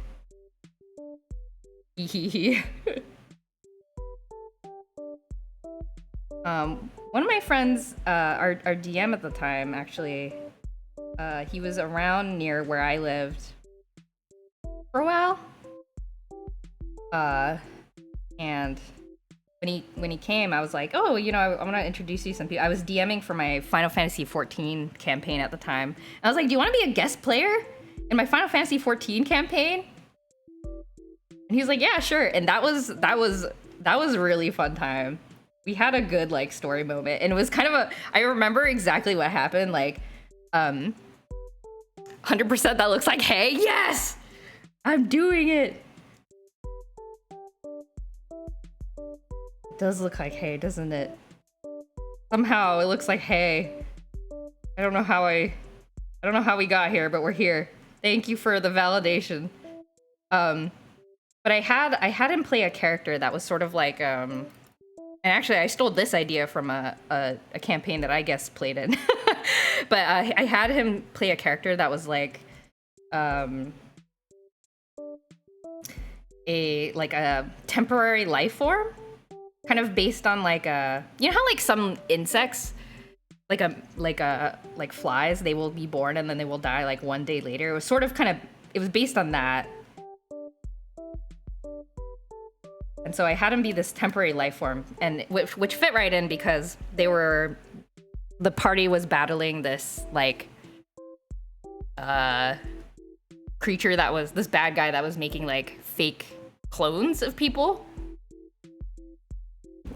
using vials of blood. And so then my friend came in as a fake clone that was sort of like, and so inclined to help them because he didn't really like know what was going on, so he like made friends with them. But of course at the end of the campaign he's supposed to die, right? Because he's a player character. So I told my friend this. I was like, okay, here's the character concept I made for you.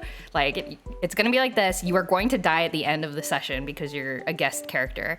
But we want to make it. I was like, I want to make this as emotionally wrenching as possible. And he was like, okay, got it. And then there was there was a moment right at the end of the campaign, or right at the end of the session, where they had come face to face with the big bad, right? And the big bad was like, you know, talking to my friend's character, like the clone, who was supposed to be his minion. It's like, what are you doing? Like, why are you helping these player characters? Like, why are you helping them? You're supposed to be following my orders. And and so the players are looking on while like my friend playing as this character like kind of looks back and forth and is like, you know, it does the whole thing about like, but they're my friends, and like, you know, you've given me this like directive, and like, but it's like in conflict with what I want to do for my friends. And then he was like, okay, well fine, if it's gonna be that way. And then the bad guy just like, and I looked at my friend looked at me, and I looked at my friend, we like locked eyes, and then with my, you know, DMing narration, I said, okay, and the big bad like reaches out his hand and like basically incinerates you, like turns you into dust. And the whole party was like, ah! They're like, what? No! And so, you know, and then a big battle happened. So that was really, really fun. I think probably the DMing moment I'm most proud of in my whole life. I remember my friend and I, we gave each other a high five. I was like, and my friend was looking at me, he's like, I didn't know like if this was the moment or not. And I was like, no, that was the moment, dude. Like, that was perfect. That was amazing. So good. It was great teamwork on our part. If the main bad guy can do that, why doesn't he do it to all the party members? Oh no, it's because it's sort of hard to explain, but there were reasons to believe that the party knew this, that the clones are kind of dispensable or disposable by the bad guy. Like, he can kind of like remove them at will. So like they're kind of just like blobs of like walking flesh that he controls. But for whatever reason, this one had some consciousness. But yeah, he can just like dispel them basically, and then they just kind of fall apart. So he can't do that to like other regular human beings, but he can do it to his little minions. So that's exactly what happened. Yeah, that was fun. That was really fun. Okay. Wow. Baby Bowser looking good. Baby Bowser looking good. Okay. I think maybe this is good for Baby Bowser. What should I do next? I guess I should save and then work on the he had a conscious? Why? He was aware of his own existence? Why? Why would somebody do that? Okay, Baby Bowser's perfect. He looks so comfortable in his little hay bed. Okay, let me just make sure and draw some more hay-shaped shadows down here.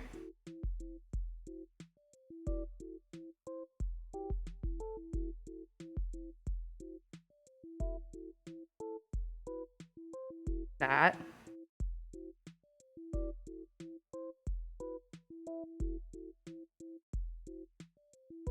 A bit dark. Hard to see the wood underneath, but little details that make all the difference.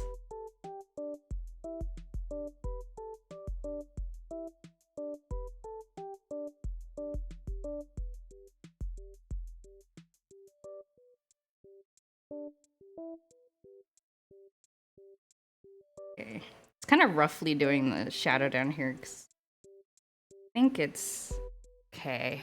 You vibing. The hay makes a perfect centerpiece to the dinner table that is this drawing. It does look like yeah, it does kind of look centerpiecey, huh? Oops, what am I doing? Oh, forgot to flatten this, the multiply layer. Okay. You vibing. We only hope that the starts out doing it ironically, eventually just doesn't apply to religious fan art stuff. Oh gosh, I hope so.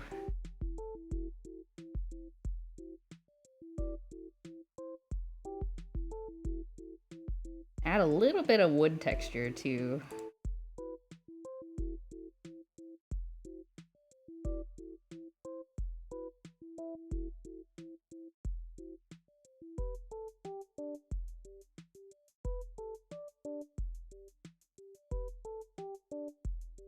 Little bit of wood texture.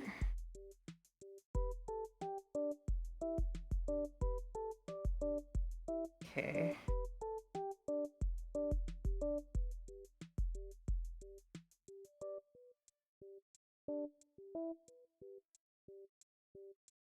Just to the bottom, because the light will be reflecting from the bottom. Okay. Yeah. It's a good looking manger, if I do say so myself. Excellent. This is unrelated, but Jojo, you've really inspired us with Pokemon cards. It's your Pokemon card stream. Crazy Returns and I both have our own binders now. I've been growing our collections. I've even gotten Alexander D to start his own collection as well. Oh my god. I'm so glad that you're having fun. Also, I'm sorry? Question mark. It's a fun addiction for sure. Oh, that's so cool. I'm glad you're having fun with it. I have a few binders. I'm getting one per set that I buy cards for. I'm up to something like 10 by. Oh, so you have it organized by set. That's cool. That's amazing. Yeah, they're fun, right? It's like little art collecting. I mean, there's the playing aspect, but I think it's fun to collect the little like pictures. What's next? The crucifixion, but with Aerith in place of Jesus? No, don't. I'm 100%. Somebody have to have drawn that. That one I'm like more sure about. Somebody's drawn. Getting really lucky on the pools. That's amazing. Verathas Pontus Pilus. No, Pilatus. No, with this. No, he's got to be the. Well, yeah, I guess he is. I almost said he's got to be that like the unnamed Roman soldier with the spear. Maybe we do know the name. I don't know. How does the Virgin Mary? Zach is St. Peter. Only keep the cute ones to give the rest to Crazy Returns, but now Alexander started collecting, and so we're gonna trade some Veal Stamina. Oh, that's so cool! It's the best when you're doing it with friends, because then you can do stuff like that. That's awesome. Share some luck. Do you have like a favorite card that you've encountered so far? I know when, oh, I guess I should say you should, indirectly, you gotta give credit to Green Bean Supreme. Gotta give credit to Beanie, because they were really the ones that really kind of got me started. Showed me the ropes, I would say. Got me to do my first Pokemon card stream. So thank you, Beanie. I don't know if they're gonna be watching this VOD, but I'll try to remember to tell them next time. Their influence has reached 11 binders. Wow. Oh my goodness.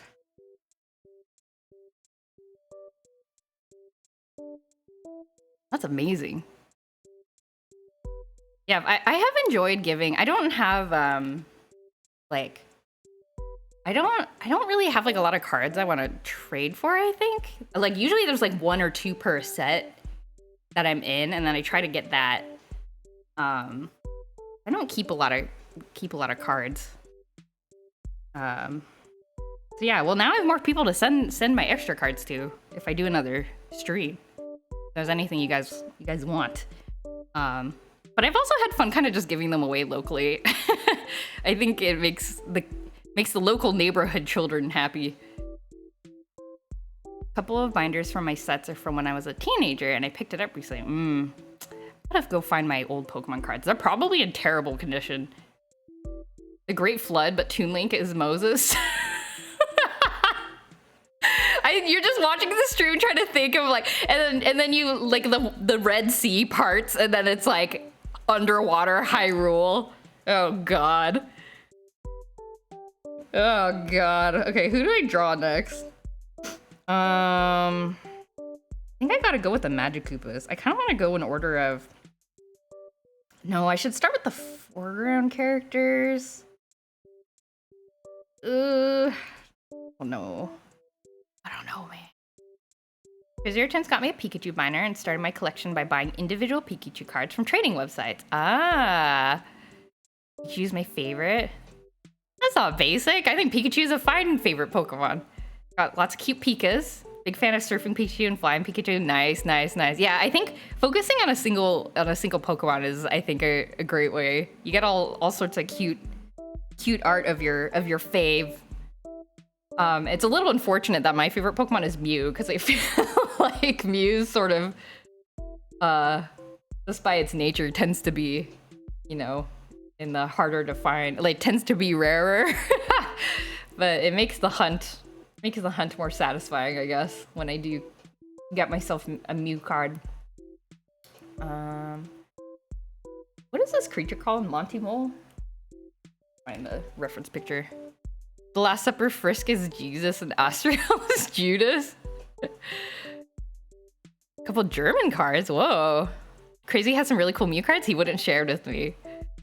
I mean, I'm not gonna lie. I like if it were even my niece and nephew who were like, Auntie Joy, can we please have a really cool Mew card? Please, it's like the thing that I want for my birthday and Christmas forever. I would be like, I'm so sorry. I love you very much, but no. Never. Maybe ask me again when you're older. When I can, if I deem you worthy, maybe I will pass on my Mew collection to you. I'm sorry, kids. Yeah, but there's a particular artist that I also kind of like, though I have cards of that particular, I can't remember their name. I have to go look at the cards, the credit on the cards, but but they do a lot of cards. I don't know if I want to commit to like collecting all of the cards that they've ever drawn, even though I like their art. I don't know. I might just be like picky. Maybe just be picky. Pikachu is an appropriate Pokemon for your branding. I agree. Yellow stripe. Yellow with brown stripes. Pikachu is basically a bee. Pikachu is basically a bee. Monty Mole. No, it's what is that thing in Paper Mario? Paper Mario Mole character? Is this what am I confusing it for something else? Oh, I guess it is just Monty Mole. Okay. Because Monty Mole has these big cheeks, but I didn't draw them. I wonder if I accidentally referenced a different creature? I don't know. Pikachu is a good Pokemon to collect. There's a lot of really good looking cards for it. Yeah. I think there's probably a high bar for Pikachu cards. So, yeah, a lot of good art.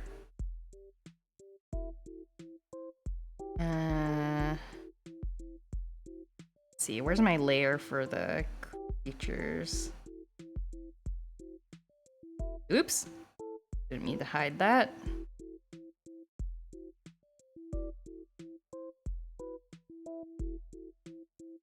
Okay, this is the Monty Mole.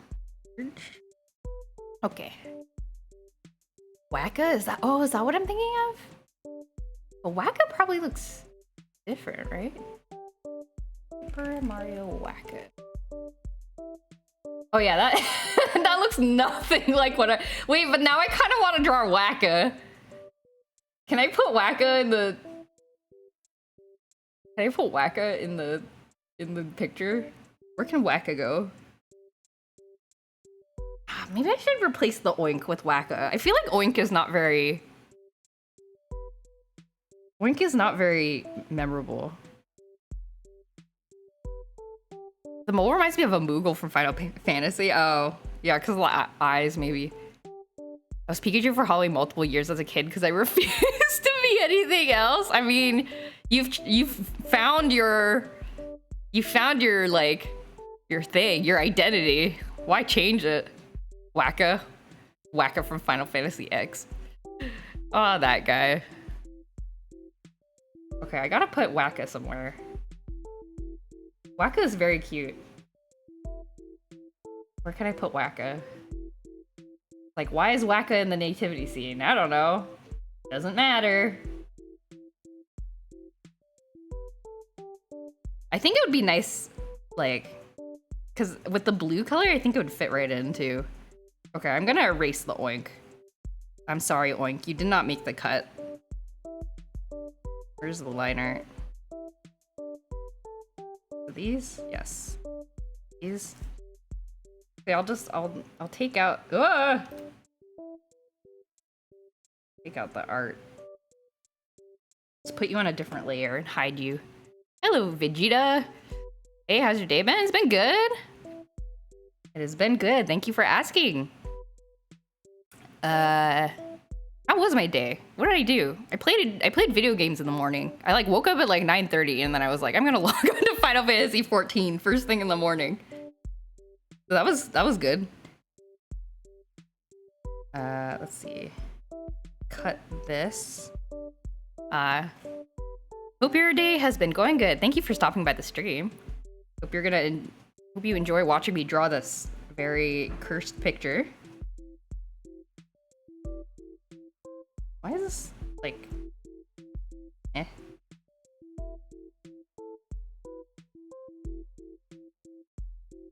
Oh, I'm cutting the wrong layer. There we go. This one is what I want to cut. Okay. Okay, there we go. I've gotten like 7, 8 full arts in a booster box, and most of the booster boxes I own. Really? You are lucky.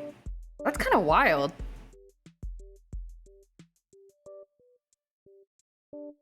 Oh, the full art cards are so cool. They're so cool. Okay. Let us draw Wacka instead. It's not a cursed picture, it's art. Thank you. Oh, that's so nice of you to say. Could be both. Been making an activity with my parents. Oh, that's fun. Opening cards, you mean? Like organizing the cards? That's so cool. I did that once with my my niece and nephew. I bought like a big elite trainer box last time I visited, and then we divided up all the booster packs inside evenly, and then we took turns opening packs. That was really fun. Day's been good. Just been doing some artwork as well. Very nice. Very nice. It's good to glad I can be a good like background stream while you're doing some work. Hope your art is going well. Having a chill time with your art. That's good too. Mickey gives the 10 Commandments to Sora Dog. Greg's just been sitting here like trying to come up with the most like with the sequels to this picture. Oh my god. I've been doing it as an activity to open them, and then I organize them after we open them. That's fun. The organizing is fun too. I remember after I did my my 151 booster pack opening stream, I sat there for like 3 hours afterwards, organizing everything by like card number. It is. I'm doing some realistic art currently right now. Oh, very nice. Am I? Is it okay for me to ask what you're drawing? Like a portrait or like? I should do more realistic drawing practice. That might be good to do on Sunday streams every now and then. Oh my gosh, I've just been talking and not drawing. Okay, how do I draw Wacka? Wacka is gonna be... How big is Wacka? Wacka is almost as tall as Mario. I like put him... Booster box is 36 packs. That is a lot of packs. But that must be so much fun to open.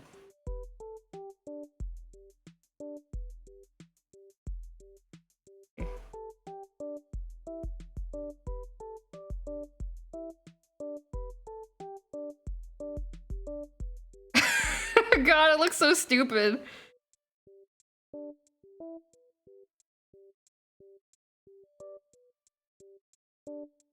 Does it look weird placed there? It's kind of an empty spot though, so I think this is like the right place to put it. David and Goliath, but Yoshi is David. Baby Bowser's Goliath. Wouldn't Bowser be Goliath? Isn't Bowser gigantic in the recent one of the recent Mario games?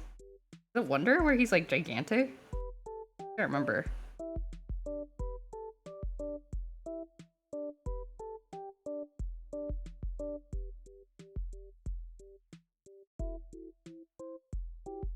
It's fine, I don't mind. I'm doing a realistic drawing of my hometown, New York. Oh, like an environmental drawing. That's very cool.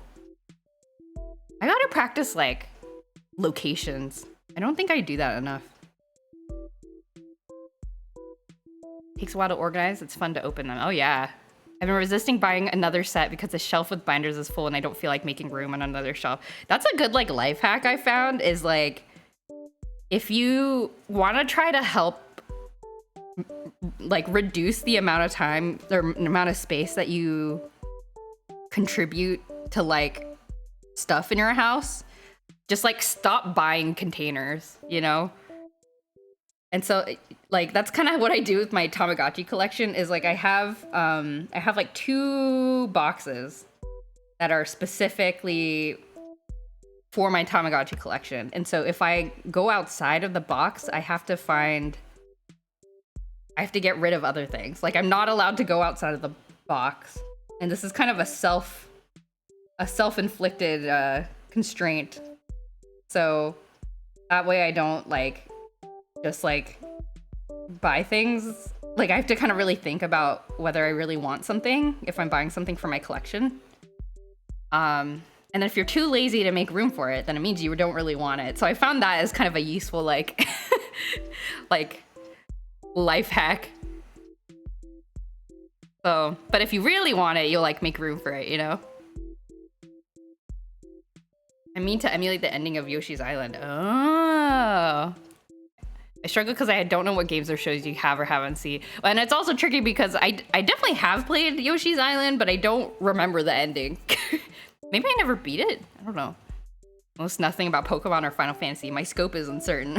I see. So you kind of just have to like throw out ideas and see what happens. Well, but that's fun, isn't it? I hope that's fun. I absolutely have an entire shelf that just has a box of blank paper in it. I just don't feel like moving it. I see. I see. I've been drawing so slowly because I've been talking. Wacka is kind of this blue color. Cyan blue color. Here we go. Bit bright, maybe a little lighter. A little bit more green. Like the previous.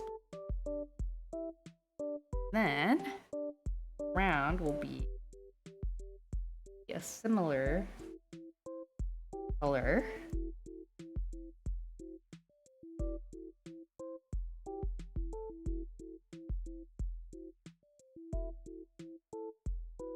That transparency.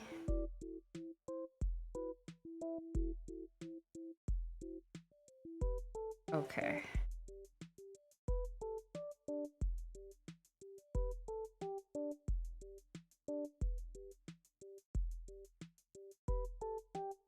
By the way, I finally put together the music we're listening to right now. I mean, it doesn't sound that different because there's a lot of overlap with my usual art streaming playlist, but I did finally start putting together my own like art streaming playlist. So I'm no longer relying on a different playlist. But I picked out like a bunch of songs from the playlist that I usually use. And I also added a bunch of other stuff. I think there's some like Legend of Mana in there now. There's like, I don't know. I tried to add in some games that weren't in. I was adding some Donkey Kong before the stream started. I don't know if I made it. I was like picking between all the aquatic ambience remixes on Spotify. I also have an entire Elite Trainer boxes that are just full of energy cards. Oh man. Nice. Now it's not only DJ Cutman remixes. Yeah, exactly. I was like, I need to like mix this up. And also like a lot of the existing like video game remixes remix playlists on Spotify. Yeah, they're either kind of all from the same artist or and they're very limited in game. So I wanted to add some more stuff. Like I wanted to add stuff from games that I like. I think I added there was like one Lagaya remix that I found on Spotify that I was like, I'm gonna do this. I'm gonna add it. That, click that, multiply layer. I like DJ Kevin. Yeah, DJ Kevin's not bad for sure. I like DJ Kevin too, but it is, you know, gotta mix it up. I want to go beyond DJ Kevin. Kind of wish I also saw the whole Lagaya stream saga. I bet could have come up with a great Abrahamic myth parallelism. Oh, for sure. There's definitely some religious undertones, I think. I mean, you know, typical of a JRPG. It's not a surprise. But yeah. Definitely definitely there. My brain is too fried right now to think of it. What am I doing?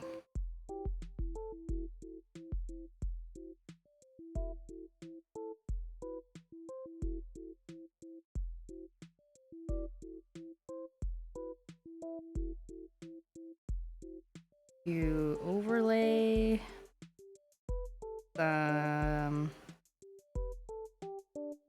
lighting on the Waka.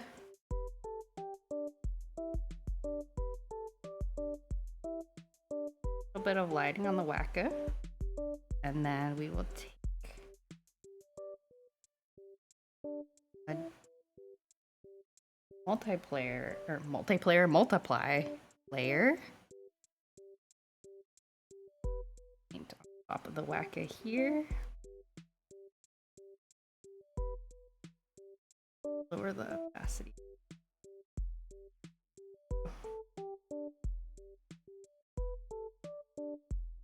Like this. Feels a bit bright still. Kevin is friend of a friend? Really? That's cool. Dang. That's so cool. I guess you do music stuff, so maybe it's not super surprising.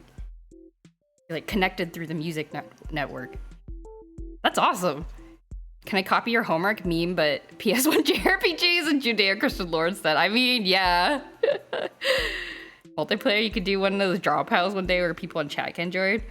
Oh man, like theoretically I'd be so into it, but I am so scared of the internet. Like I'm so scared of, like, I don't know. I think a drawing thing. It would if I did a multiplayer drawing thing, it would definitely have to be like predetermined who's jumping in, I think. What do you guys think? You like Waka in there? He looks like he's just kind of like, oh hey, I'm here too, which is maybe fine. That's like his vibe. I gotta put in the like mouth color.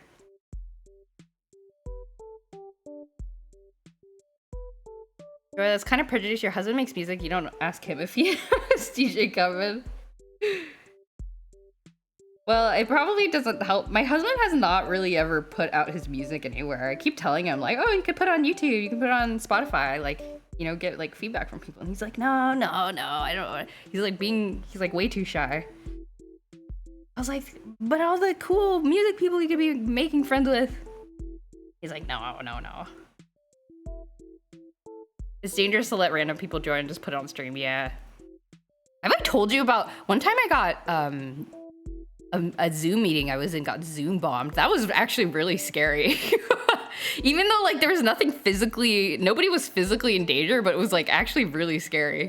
Has that ever happened to anybody? Been in a Zoom meeting where it got Zoom bombed? And it was my mistake too. I very stupidly put we're having problems with a meeting that I was trying to have happen, and I put it on Twitter. I put the link to Zoom on Twitter, and then immediately afterwards, the whole thing, I was like, oh, that was so stupid of me. There's probably some kind of bot that crawls. Like, I didn't know anybody would be looking at my, like, my academic Twitter account, but yeah, I guess there's maybe bots out there that, like, you know, scrub for Zoom links and then just to do the Zoom bombing. Heard it on SoundCloud. You heard it on SoundCloud? Oh, did my husband put the music on SoundCloud? Maybe he is putting it on SoundCloud. Are we still on the Nintendo Christianity? Yes. Yes, we are. I put Wacka in. Does that make things better? Never use Zoom. Your private Twitter, I assume. Yes, my non-art Twitter. My grown-up job Twitter. Which I guess isn't private. I think people could find it if they really wanted to. Who's Gabriel? Gabriel is one of these guys. Pick one of these Paracoopas. But we're gonna have Miyamoto in the background, but I haven't drawn him yet. But yeah, the Zoom bomb was kind of scary. We're just like having, and then I was like, oh, so many people are in this meeting, and I think they wait for some kind of signal. Like a bunch of people joined and they just kind of wait there, and then some kind of signal happens, or maybe somebody just goes first, and then they all start like spamming like various noise and like GIFs and stuff on like they screen share and like share like weird things and like start sharing like weird audio. And then it's like so loud, and then you just have to be like, ah, and then, you know, you just leave. Would Sega be some other religion? Oh no, I don't know enough about other religions to like comment on this. Pronounce this word. Okay. I say GIF.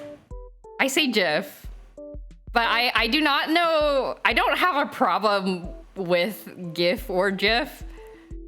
And I do know I say GIF, like with the soft. I'm elderly. Is that how elderly people say it? The G in GIF it stands for graphics. So it's, I know, like a lot of people say it's supposed to be GIF for that reason. Like trust me, I've heard all the arguments. I've worked at tech companies I've been in the computer science world for years. I'm jaded at this point. Whoops. Graphics, not giraffics, unless you are Koseki Bijo from Hololive English. Then you say graphics. G.I. Joe. It could be J-Graphics. That's like J-pop, J-drama, J-graphics. I say it the way Joey does because I drop T's and people think I'm saying gift. Oh, interesting. To be fair, the correct pronunciation is G-I. Oh, like spelling it out is like the technically correct pronunciation. I think I've heard that too. I think the Zoom call thing, that would stress me out the most, knowing that it was unintentionally my fault. Yeah, I felt really bad. Like this was a meeting with like, there were like students, you know? There was like, I don't know, like it was not, like I felt bad. Like I should have known better. I felt very guilty about it. And it was kind of, I don't know, it was a little bit traumatizing. Like there was no physical harm done, but I was like thinking about it for days afterwards. Like, why would people do this? Why would people do this? And also like, wow, I'm so dumb. Why did I post that link on Twitter? There's no real answer. It's just whatever. It's like how give isn't pronounced jiv. Jiv. Give me a gift. Have you ever given a gift? We all like to give gifts on Christmas. It reminds me of, I've talked about this before. There's this YouTube series of somebody who kind of goes through the original Final Fantasy VII and plays through it, but also like comments on the translation, like how the translation was done. And so of course, for one part of it, they have to comment on the Eris controversy, right? Like, is it Eris or Aerith, right? And it's like, and it was kind of interesting because I never really given it that much thought, like why they changed it or like what the arguments were. But I mean, it kind of makes sense. It's like, oh, if Sephiroth is spelled with a TH in English, but in Japanese, it has the same ending letter as Eris does. Like, shouldn't it be Aerith? Like, be consistent, Aerith and Sephiroth. But then it's like, but Eris is like the original. Like that's, and so anyway, in the, so he kind of talks about that, and then he's like, well, for my playthrough, I'm just gonna name her Erisu with like, so he types in A-E-R-I in English letters, and then he puts the Sue character in Japanese. And I was like, okay. A good way to kind of get around like not having to pick a side for the video. So I thought that was kind of funny. That and a soft G makes it feels like you're breathing out and not saying a word. Words feel wrong without a hard sound. Ah. Nothing worse than be the victim of your own carelessness. Yeah. It's very regretful. I felt very regretful. They changed it because there were custom names and there were max 5 characters. Oh, wait, that makes so much sense, actually. Okay, it's been a while since I've played the original. I don't remember, like, why things went down. Okay. So maybe it was always intended to. But yeah, I liked the approach that one video creator took, because they were like, I will not take a side. I will just do this. Use the Japanese character.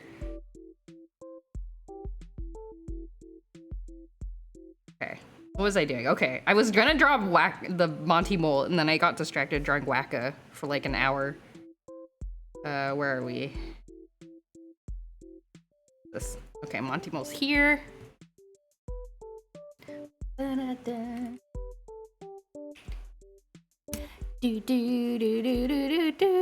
Sephiroth wasn't nameable, so his name was fine to be long. Yeah, that makes sense. Sephiroth. Sephirosu. I think Remake calls her Aerith in English. Yeah, I think they changed it starting in Kingdom Hearts, if I'm not mistaken. I don't know if like the PC ports and stuff change her name. But yeah, she was I remember Aerith showing up in the first Kingdom Hearts.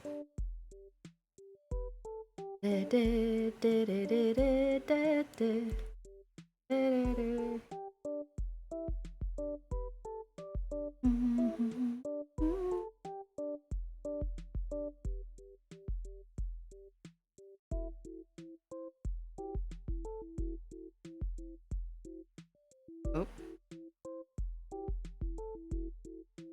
Forgetting to lock transparency. Kingdom Hearts doing everything right as usual. Oh, that reminds me, because we were talking about D&D. My very first D&D character's name was Sora. Have I talked about that? Named after the named after both the Kingdom Hearts Sora and Digimon Adventure Sora.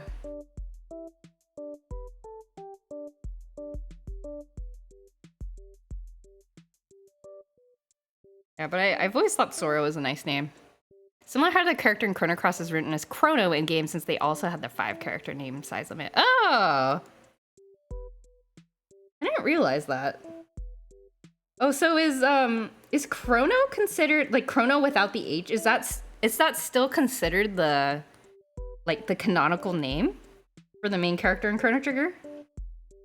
Or is it kind of just like, it is supposed to be with an H, but just because of technical limitations, they just didn't, but it's actually supposed to be with H?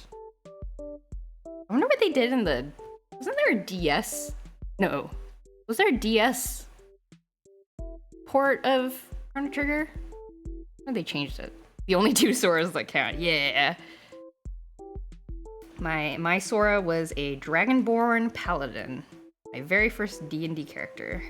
You can do a lot more with 5 characters in Japanese than you can in English, so 5 is enough in a different game. Yeah, in a Japanese game. Yeah. And it's phonetic, so it's like... Oh, this is one of the songs I added. Legend of Mana music! Yeah! I feel like this purple is not the right shade. Blue? Yeah, that's better. It's supposed to have an H, but the game doesn't have an H. But there's less controversy on that one because the game is named after him. Okay. So like an official, I guess maybe the question is like an official, like, I don't know. Like if you bought the like official guidebook for Chrono Trigger, they would spell the character's name with an H, like throughout the book. Is that how it would go? Chrono should be the correct one. Okay, got it. Because it's called Chrono Trigger. That makes sense. Monty Mole. Monty Mole. Monty Mole has dark nose. Due to the Greek connection to time, which does have the H. Makes sense. There's a different character that also had that issue in Chrono Trigger. Oh.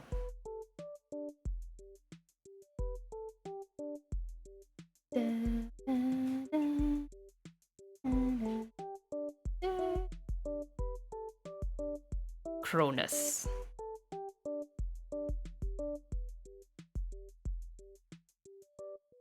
Kronos is Zeus's father, who is not related to time. Cronus and Kronos. I see, I see.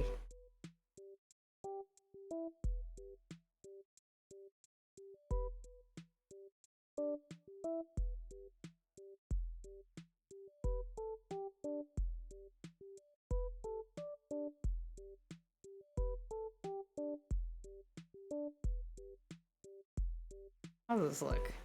Does this look like a good Monty Mole? I should make the white more. A bit too bright. I thought they were the same guy. Oh no.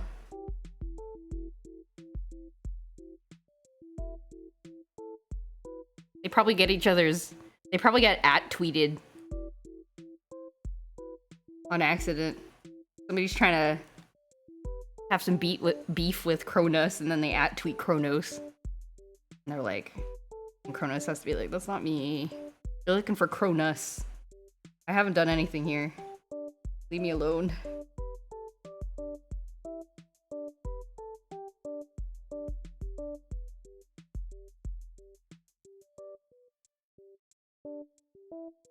Honestly, I prefer it if Zeus's dad is the god of time. It works for me.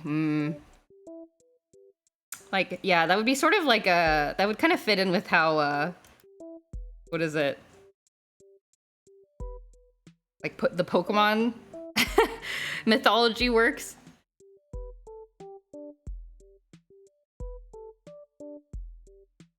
With Arceus being... Or is it No. Wait, is it? Palkia is the god of space. Dialga is the god of time? I can't remember. Other way around?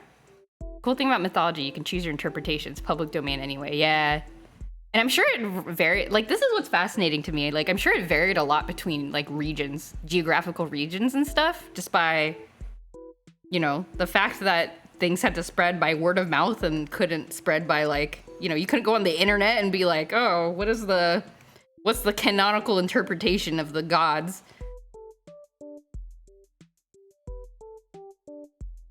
So it's kind of interesting to think about how that probably changed lots of things. Kronos didn't exist in many regions of ancient Greece. Oh, really? Kind of interesting. I wonder if that correlates at all with, like, you know, do people have a concept of, like how strongly did people have a concept of time, you know? Like, I wonder if that points to that at all. Let's give Chain Chomp a nice little shiny. A bit too bright, maybe? White is too bright.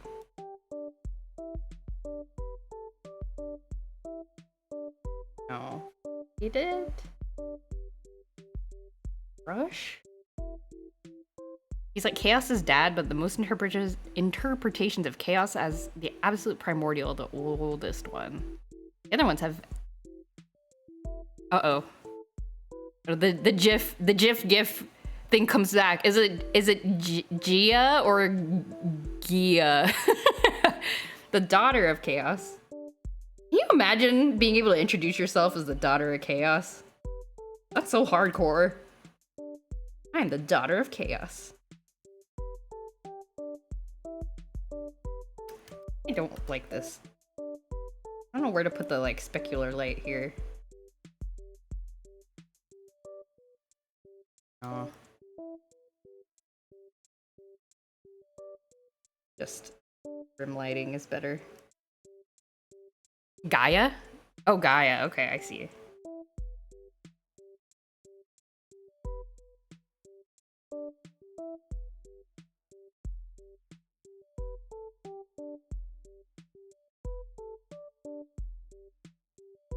Part of it just comes down to the fact that Final Fantasy VII was so much more mainstream than Chrono Trigger was, so there's a lot more discussion among a lot more diverse groups for that game.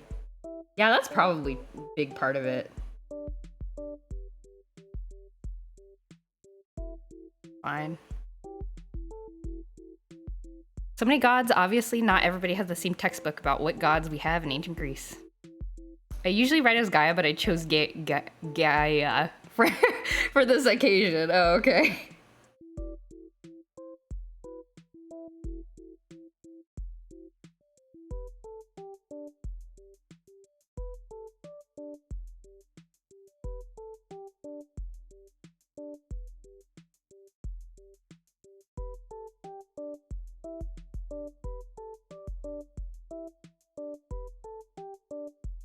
A little bit of color shadow here. Gives that a bit more dimension. Doesn't look so flat. I guess Monty Mole should have some color too back here.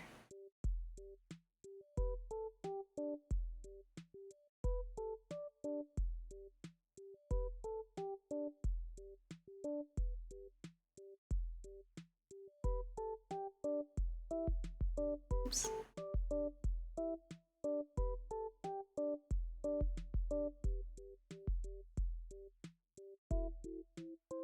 I like primordials in different myths. They're so interesting. Yeah, it's interesting to think about like what people think of as like the beginning.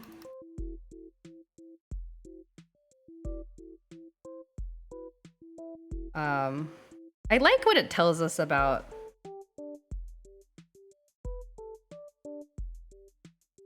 people, you know, kind of the psychology of a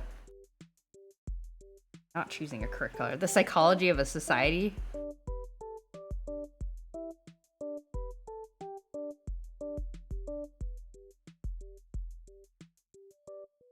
Okay. Oh, Monty Mole's there. Heath, Chain Chomp. I think there's a ton more people who remember Final Fantasy VII than remember Chrono Trigger, even outside of the remakes. Oh yeah, for sure. I mean, I think it was probably like, I don't know, it probably spread by word of mouth pretty quickly. You know, the whole Aerith dying thing was pretty unprecedented, I think. From what I know.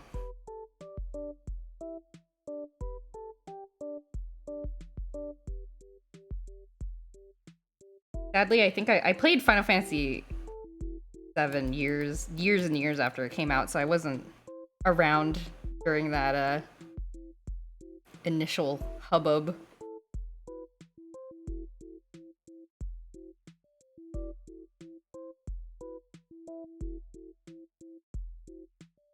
One of my favorite songs. This is one of my favorite songs from Legend of Mana.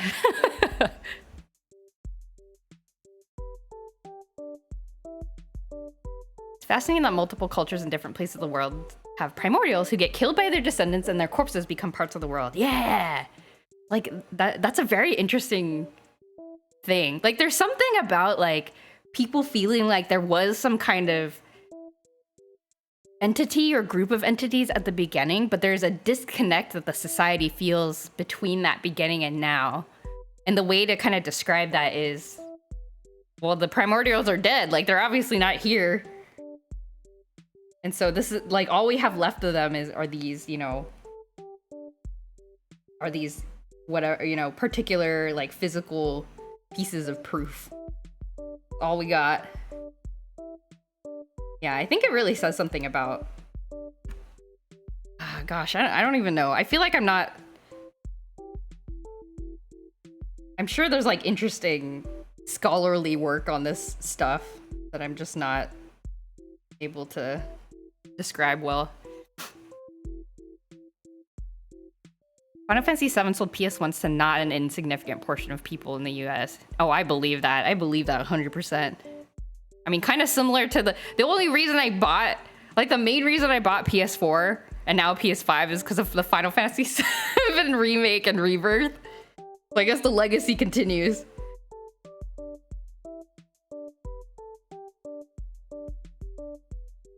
Like the Olympians were, like before the Olympians there were Titans. Yeah. Before Ennead, there was Ogdoad. Yeah.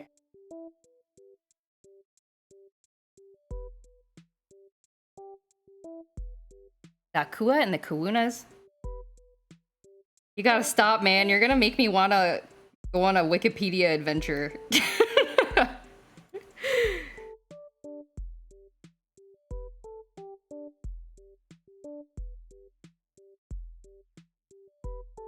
Oh, I'm putting so much effort into this Chain Chomp's eyeball. Okay. Maybe this is fine. I don't think I like the specular light on the Chain Chomp's head. Like, it looks a bit too bumpy. Get rid of that.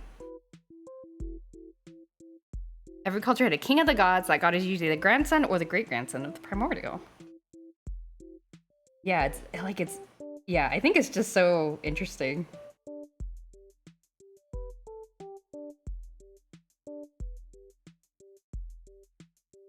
Yeah, I don't know. I like to think it points to something about the human experience that is sort of common across the world.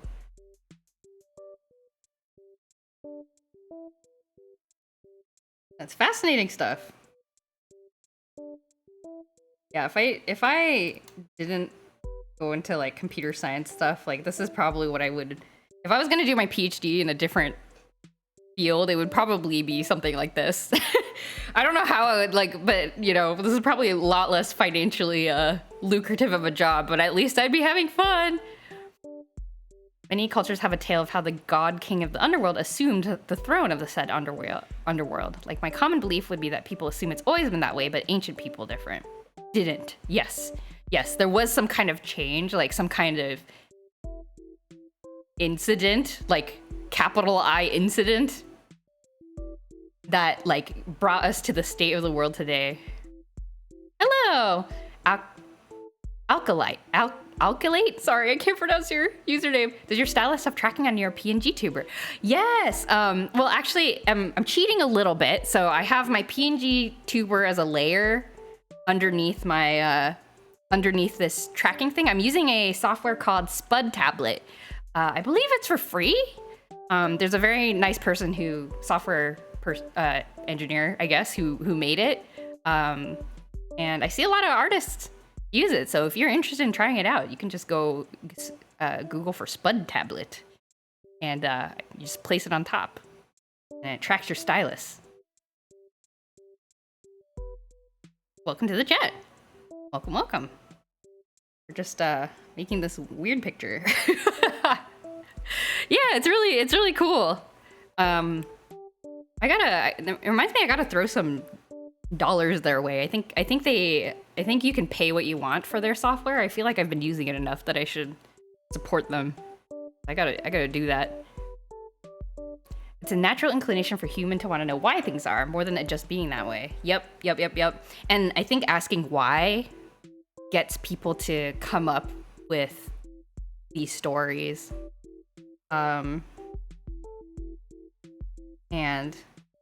I think the other fascinating thing too is like I wonder how much people considered the stories, or if they considered them like more like scientific explanations, if that makes sense. Like in what role did these stories play in people's minds? And I'm sure it changed over the years. Like in modern days, mythology is very, I mean, kind of like what we're doing now, like I think is a peek into the psychology of cultures from ages past. But I think and maybe was so even in like Renaissance days or whatever, but you know, back then, did people consider them stories, or did they consider them more like truth, or some combination? I'm really curious about that. I think that'll be hard to. I don't think we will ever know, though. Unfortunately, that might be really hard to. I don't know how you would even like find that out. I guess you could kind of like. I guess you'd have to have access to writing at that time, and not every civilization did. It's very human to feel like there should be a reason something happens. Yeah! And like, why is that? Why do we feel that way as human beings? I don't know. It's weird. Why do we want to know why things happen? So interesting. Ironically, only God knows the answer to that. Yep. According to my dad, who took a class on mythologies in college, it's the ancient equivalent of Harry Potter, where anyone who's older than a small child knows that it's a story. Oh. Oh, dang, I want to take the class your dad took. I want to be in class the day that discussion happened. I want to know, like, what that discussion was like. Okay, how are these foreground characters looking? They're looking pretty good. Looking pretty good. Let's move on to this next Chin Chomp. Chin Chomp, Chin Chomp, Chin Chomp.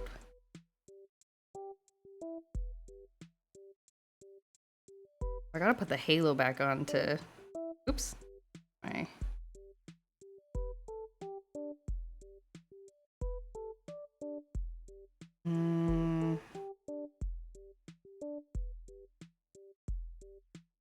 Halo under the hay?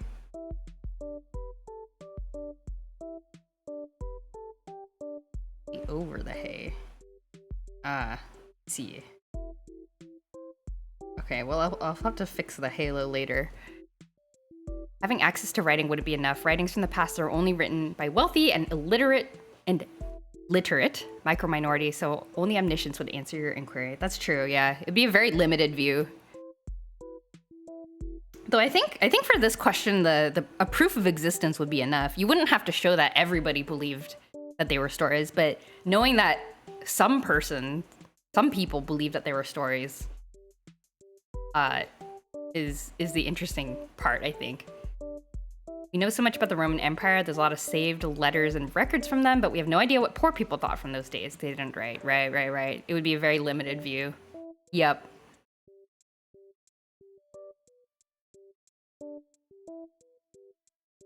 Yeah. It was a discussion of, if you asked a Greek person if they believed in the stories, they'd just be confused by the question because they're literally just stories. Oh. Interesting. Oh, so was there not, like, is the notion of belief different back then? I feel I feel a little bit worried for people who just walked into this art stream being like, oh look, a chill art stream, and then here we're having like a philosophical conversation about about like I don't know, the metaphysics of like mythological stories.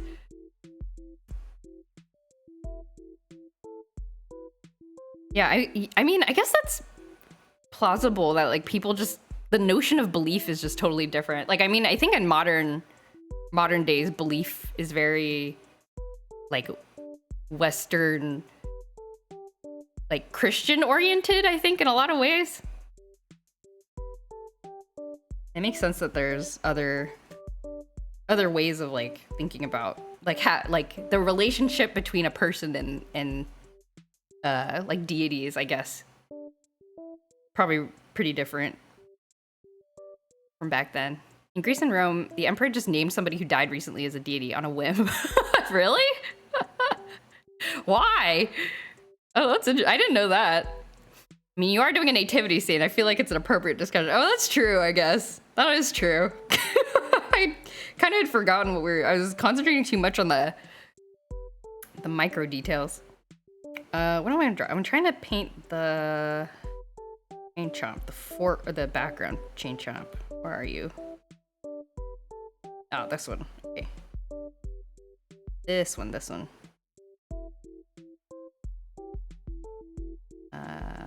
Merge those layers. Lock transparency there.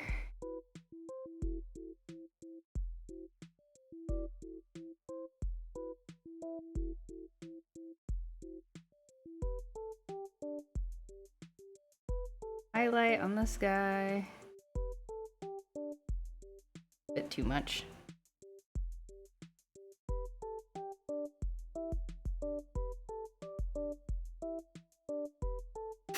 Like if a child from a senator died really young, sometimes they name them a saint deity of childhood or something. Oh, I see.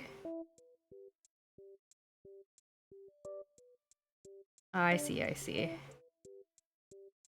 Right, like personal, for personal purposes, I guess.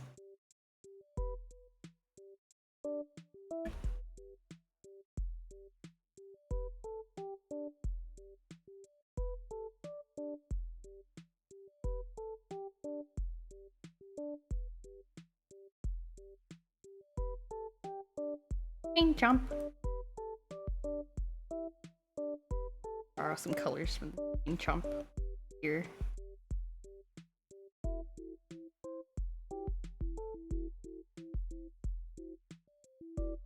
Honor their memory the easiest way they can. Yeah. I mean, it's like if you have the power to, like, why not? Why wouldn't you?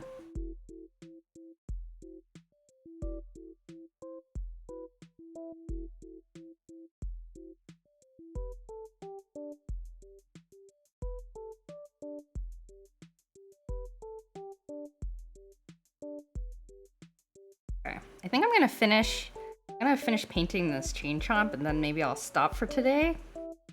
I'm getting hungry.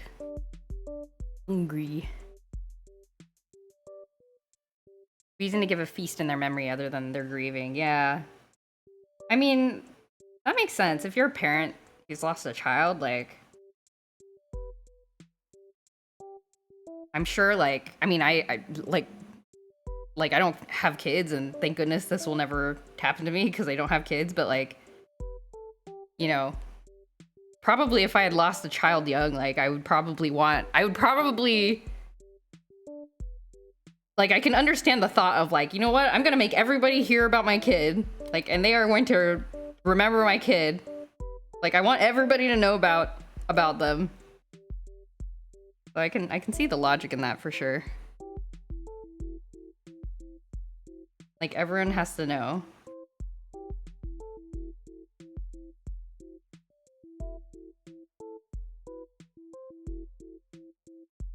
Okay.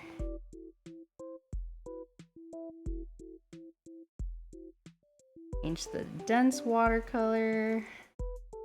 I don't want to do the shadow like that. Lines up too much with the mouth.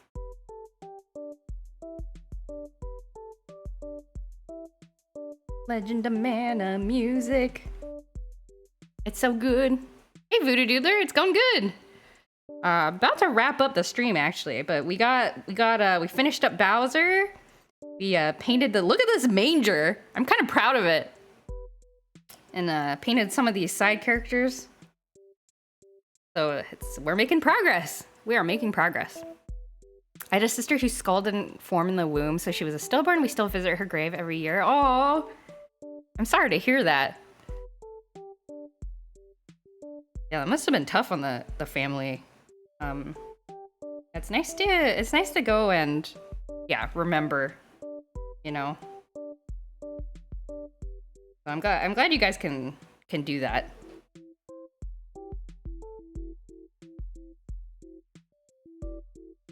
Yeah, and one thing I've learned as I've gotten older is, I feel like I say that a lot. Things that I've learned as I've gotten older.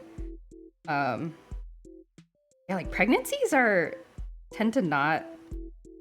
Well, this is kind of a dark topic, maybe, but yeah, they're actually not as I don't know. When I was a kid, I was just like, oh, like, you know, parent gets pregnant and then the baby's born. Ta-da! Like it's just like that. But things go wrong pretty often. It's like actually not that uncommon for pregnancies to not go as planned.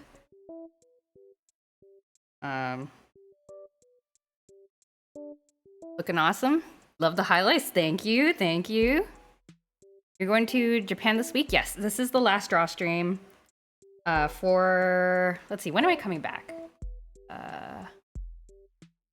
So I'm gonna have one more stream before I go, which will be on Tuesday. I'll be playing Story of Seasons then. And then I will be gone until I'll be coming back May. I will technically be back May 17th, or sorry, May 16th, which is a Thursday. So I might stream on Friday if I'm not super dead.